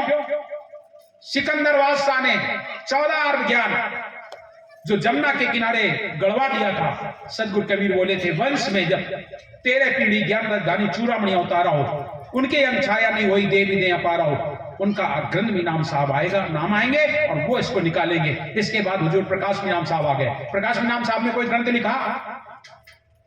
लेकिन मैं आपसे पूछना चाहता हूं, आज के जितने अरे गहरे नथु खैरे तमाम संत बन जाते हैं, आचार बन जाते हैं, वो किताबें लिखते हैं कि नहीं? लिखते हैं कि नहीं? हमारे साहब का काम पुस्तकें लिखना नहीं है, उनका काम केवल परवाना लिखना है। और जिनके दर्शन मार्ग से जीवन का बेड़ा पार हो जाए तो फिर किताबें पढ़ने से जरूरत क्या है? किताबों को पढ़ने से क्या जरूरत है? जिनके दर्शन मात्र से कल्याण हो जाए, जिनके स्पर्श मात्र से कल्याण हो जाए, जिनके नाम पान परवाना से कल्याण हो जाए, तो वहां किताबें लिखने की जरूरत नहीं है। वही वंश परंपरा आज हमारी चल रही है। सदगुरु कबीर साहब ने वंश गालिस का वरदान दिया और वो वंश गुरुओं की महिमा आप लोग सब जानते हो। मुक्तामण नाम साहब को देखो, केवल वहां पर झाड़ू मार करके और उनका कोढ़ दूर कर दिया। ठीक है ना? आप सबको मालूम है कोरवा के राजा सुदर्शन नाम साहब आए। वेदमती क्या नाम था उन रानी का? संतान नहीं किया, आशीर्वाद दिया उनको संतान। और बताओ, वो इतनी घमंड था उनको, पानी पर चलती थी, मंदिर तालाब में था और पानी में चल के दर्शन करने जाती। साहब बोले इसको इतना घमंड। साहब खुद खड़ा पैर करके तालाब में कटपट कटपट करते गए। तब रानी होश आया, चरणों में गिर गई। तुम आप कौन? बताया मैं फला हूं। चरणों में गिर गई, मंदिर बनवाया, सब कुछ समर्पित कर दिया। कुलपत नाम साहब, प्रमोद गुरु बालापीर नाम साहब के बारे में बहुत सारी बातें आपने सुनी होंगी। यही बंसी राजा ने उनका घोड़ा छीन लिया था, चौकन्ना घोड़ा, उसको सामने नामकरण परवाना दिया, वो चला गया। वही अकबर के राज में साहब को निमंत्रण दे दिया, साहब ने स्वीकार कर लिया। सारे संत मंडली परेशान कि मुसलमान के घर कैसे खाना खाएंगे, पता नहीं क्या बनाए क्या खिलाए। और उस अकबर ने भी वही किया, तमाम मांस बनवा के रखा। साहब को पास खबर भेजी, चलो। साहब अपनी जमात से बोले चलो। सारी जमात परेशान, क्या खाएंगे, मुसलमान आदमी पता नहीं क्या खिलाए। साहब के साथ सारी जमात पहुंची। साहब ने उन लोगों से कहा तुम्हारे भंडारी बना चुके? बोले यहाँ। बोले हाँ, निकालो इनको सबको निकाला। साहब बोले सब पर सफेद कपड़ा डलवा दो। बढ़िया सफेद कपड़ा डलाया और हाथ में लिया जल। साहब का नाम सुमरन करके जैसे ही जल मारा, चादर खोली नहीं गई, हाथ डाल के निकाला। क्या निकला? पेड़ा, बर्फी, रसगुल्ला, इमरती, बालूशाही, काला जाम निकाल के देना शुरू कर दिया। मखान, ज्वार, किशमिश, चिरौंजी, मुनक्का, बादाम, काजू, पिस्ता परसना शुरू कर दिया। लोग खाओ सब लोग। और बढ़िया पेट भर सबको खिलाया। और राजा से भी कहा तुम भी खाओ। सारे संत दंग रह गए। हम तो सोचते थे पता नहीं क्या खिलाएगा। और मांस बनाया था। सिकंदर ने भी सोचा ऐसा महान संत जिसने बनाया कुछ और निकला कुछ और। ऐसे हमारे वंश गुरुओं की महिमा है। और उन्होंने फिर अंत में उसी ने ने उनका नाम प्रमोद गुरु बालापीर रखा। नाम तो उनका केवल प्रमोद गुरु था, उनको दो रूपों में दर्शन लेकर के उनका नाम प्रमोद गुरु बालापीर नाम रखा। वो वंश गुरु की महिमा पूरा भरी पड़ी है। मैं आप लोगों से निवेदन करता हूं, ऐसे वंश गुरु के चरण शरण में जाकर के अपने जीवन को समर्पित कर दें और उनके चरण शरण होकर के अपना जीवन बेड़ा पार करें। तो प्रिय सुनो, साहब कबीर को समझें और साथ साथ में अपने वंश गुरुओं को समझें, उनकी महिमा को समझें। साहब कबीर इस संसार में क्यों आए? केवल इसलिए नहीं कि आपको बेटा बेटी घर द्वार धन दौलत महल खजाना, नहीं, वो तो धर्मदास दूनों कर जोरी, साहेब सुनिए बिनती मोरी, जन्म दंड और गर्भ बसेरा ये दुख मेटो साहेब मेरा। साहब तुम्हें इस संसार से अपने निज लोक को ले जाना चाहते हैं, तो जिनको भी चलना हो तो तैयारी कर लो, ठीक है ना? साहब क्या कहते हैं? चलना मेरे साथ, जो कोई चले हमारे साथ, जो कोई चले हमारे साथ, गाड़ी भाड़ा कछु न लागे, सीधे कटा दो पास, जो कोई चले हमारे साथ। चलना है तो साहब तुम्हें पास दे रहे हैं, चलो, वहां गाड़ी भाड़ा आपको नहीं कुछ लगेगा, सीधा मैं कबीर विचलो नहीं, शब्द मोर समर्थ और ताई लोग पहुंचाइयों जो चढ़े शब्द के रथ। तो इन्हीं शब्दों के साथ विराम चाहूंगा। साहेब बंदगी साहेब, शाह बंदगी शाह, अभी हमारे शाहिद जी ने